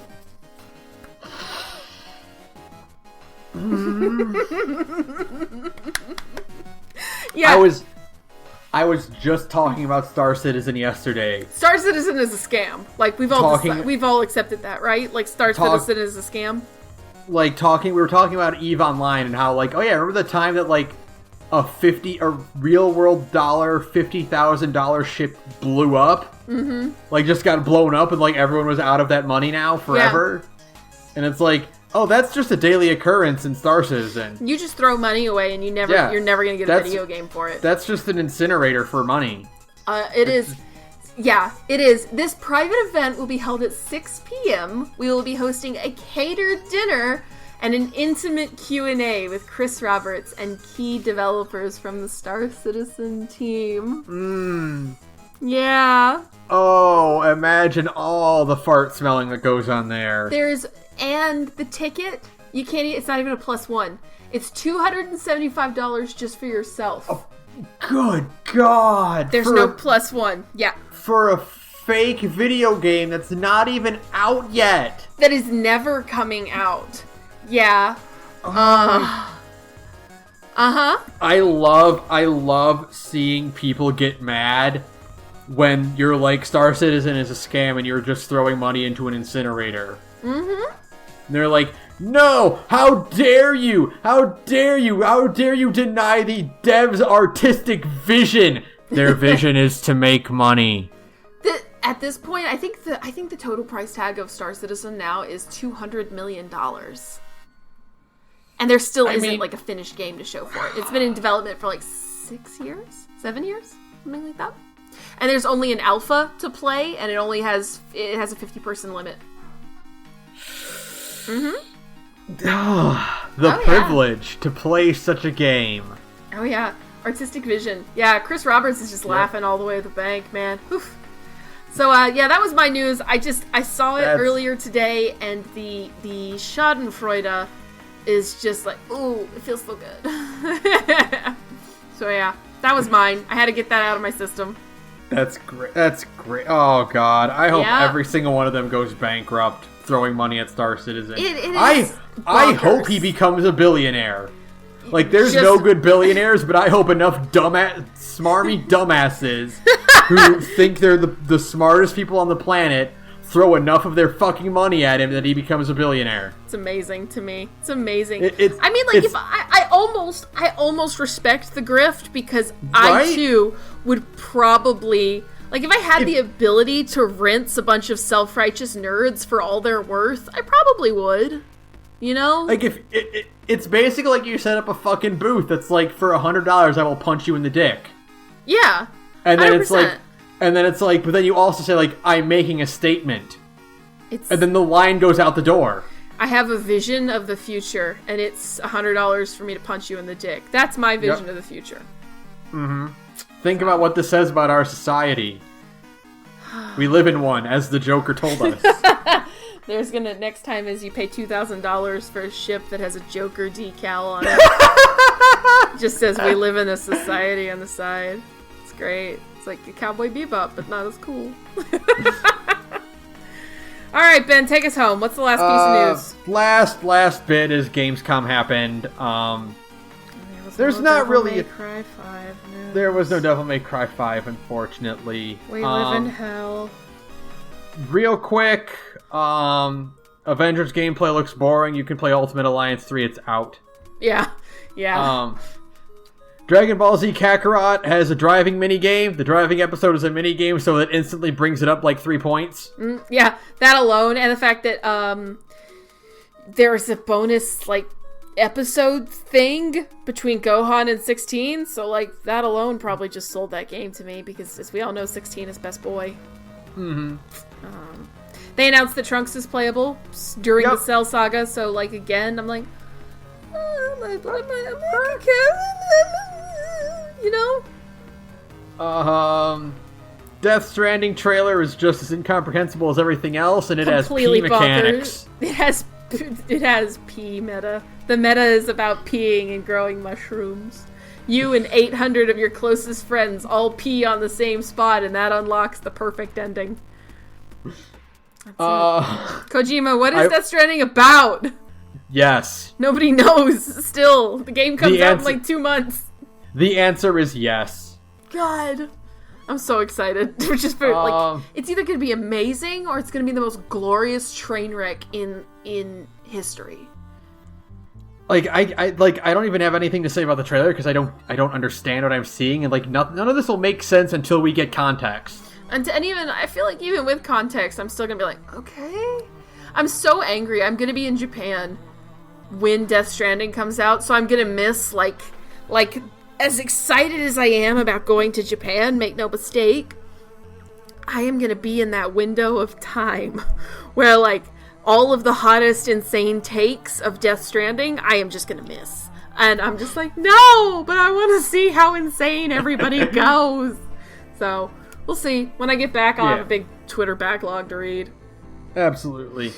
And then not much else, just a few things. Streets of Rage 4 looks really good. Of course. And they had a trailer for Maneater, and I really want that game to come out. That's the shark game, right? Yep, shark game. Yay, shark game. Shark game is going to be game of the year. It's going to be sleeper game of the year. Just you wait. Yeah, you'll see. You'll see. I have faith in Maneater, so. But that's about it. Yeah! Gamescom is not nearly as exciting as E3, so that was about all I had. TGS is September, and maybe we'll get Devil May Cry news then. Maybe this time. Maybe we'll get Kingdom Hearts 3 DLC news, because that's supposed to come out this year still. We live in hell, where we're just all kind of like constantly waiting for DLC news at this point, because I'm still waiting for Fire Emblem DLC news too, so I'm just in a constant state of waiting. Arrested Development. All right. So, with all that being said, Sarah, what are you looking forward to? What you got on the horizon? What do I have on the horizon? God, I want Astral Chain like really badly because the reviews dropped today and they are all like fucking glowing. But I'm also like, a bitch is trying to save money here. You know, I got places to be. I got souvenirs to buy and alcohol to drink in Japan. So any money that could go toward Astral Chain is not. So we'll see. Eventually, I'll get around to playing that. We're supposed to stream this week. We'll see how that. I'm hoping we can get that taken care of. We should be able to get that taken care of. And then other than that, that's kind of like my big thing I'm wanting. I've been joking that like next month is Shoot-Tember, where I actually will be playing a bunch of boomer shooters. So, you know, hopefully I'll get that up and going so you can all see me embarrass myself trying to play like a medieval well. I mean, I'm like I love Dusk, but I'm like bad at Dusk. So, that'll be fun. Either way, look forward to that. But yeah, how about you, Ben? I'm gonna probably pick up Astral Chain, give that a shot. Obviously play more Fire Emblem in the meantime too. Like I said, the Marvel DLC or Marvel First Patch comes out on the 30th. That's going to include Cyclops and Colossus, and then a bunch of bonus costumes too, including classic Miss Marvel for Captain Marvel, which looks really cool. I don't know when I think the first DLC pack, which is Punisher, Blade, Moon Knight, and Morbius comes out on the 30th of September. Okay. So this is just like a free patch for everyone to get some bonus content. So I'm going to probably pick up Marvel when that comes out, and then I'll pick up Astral Chain when that game comes out. And then, all the comics and stuff that I'm going to be reading and all that. Of course. So also, Sarah, why don't you tell us about your other podcast that you do? Oh, hey, that was smooth. Look at that. Hey, I'm in another podcast called Big Gay Nerds, where me and a bunch of cool queer friends get together and we play tabletop games. We try out a lot of different systems. We have a lot of fun. We were supposed to get back to Blaze in the Dark, and then Saturn had to move, so they're a little occupied right now. So instead, we're probably going back to Pig Smoke, which is my other favorite system. I know I say Blades in the Dark is my favorite system, but my other favorite system is Pig Smoke. Basically, like, what if Harry Potter was set in a college and you played the teachers? That's the story. And it's so much fun. I probably enjoy playing that character in Pig Smoke the most because she is the closest to, like, my manic making it up as I go energy. So you should come check us out and see what that sounds like. We're at Big Gay Nerds on SoundCloud, all one word. And you can find the links to the rest of our social media from there. Thanks. Alright, so thank you, Visitor, for your background music. You can follow me on Twitter at thegorgepodcast. You can follow Sara at radioinactivity. You can email us at thegorgepodcast@gmail.com. Again, our Ko-fi is ko-fi.com/thegorge. And that'll do it for us then. Fuck Randy Pitchford. Fuck Randy Pitchford. I was gonna say that one too. Yes! We're on the same wavelength! I hate him so much! God, he sucks so much. I'm so tired of hearing about him and seeing him. The worst. He is a blight. I don't know who I hate more, him or David Cage. I lean toward Randy, just because I feel like Randy's corrupting touch has like a further, like, scummy reach. But I mean, they're both the worst. Maybe they're the same person. Have you ever seen David Cage and Randy Pitchford in the same room together? I don't think I have. That's the new lore. That is the new lore. Good night, everyone. All right, good night, everyone.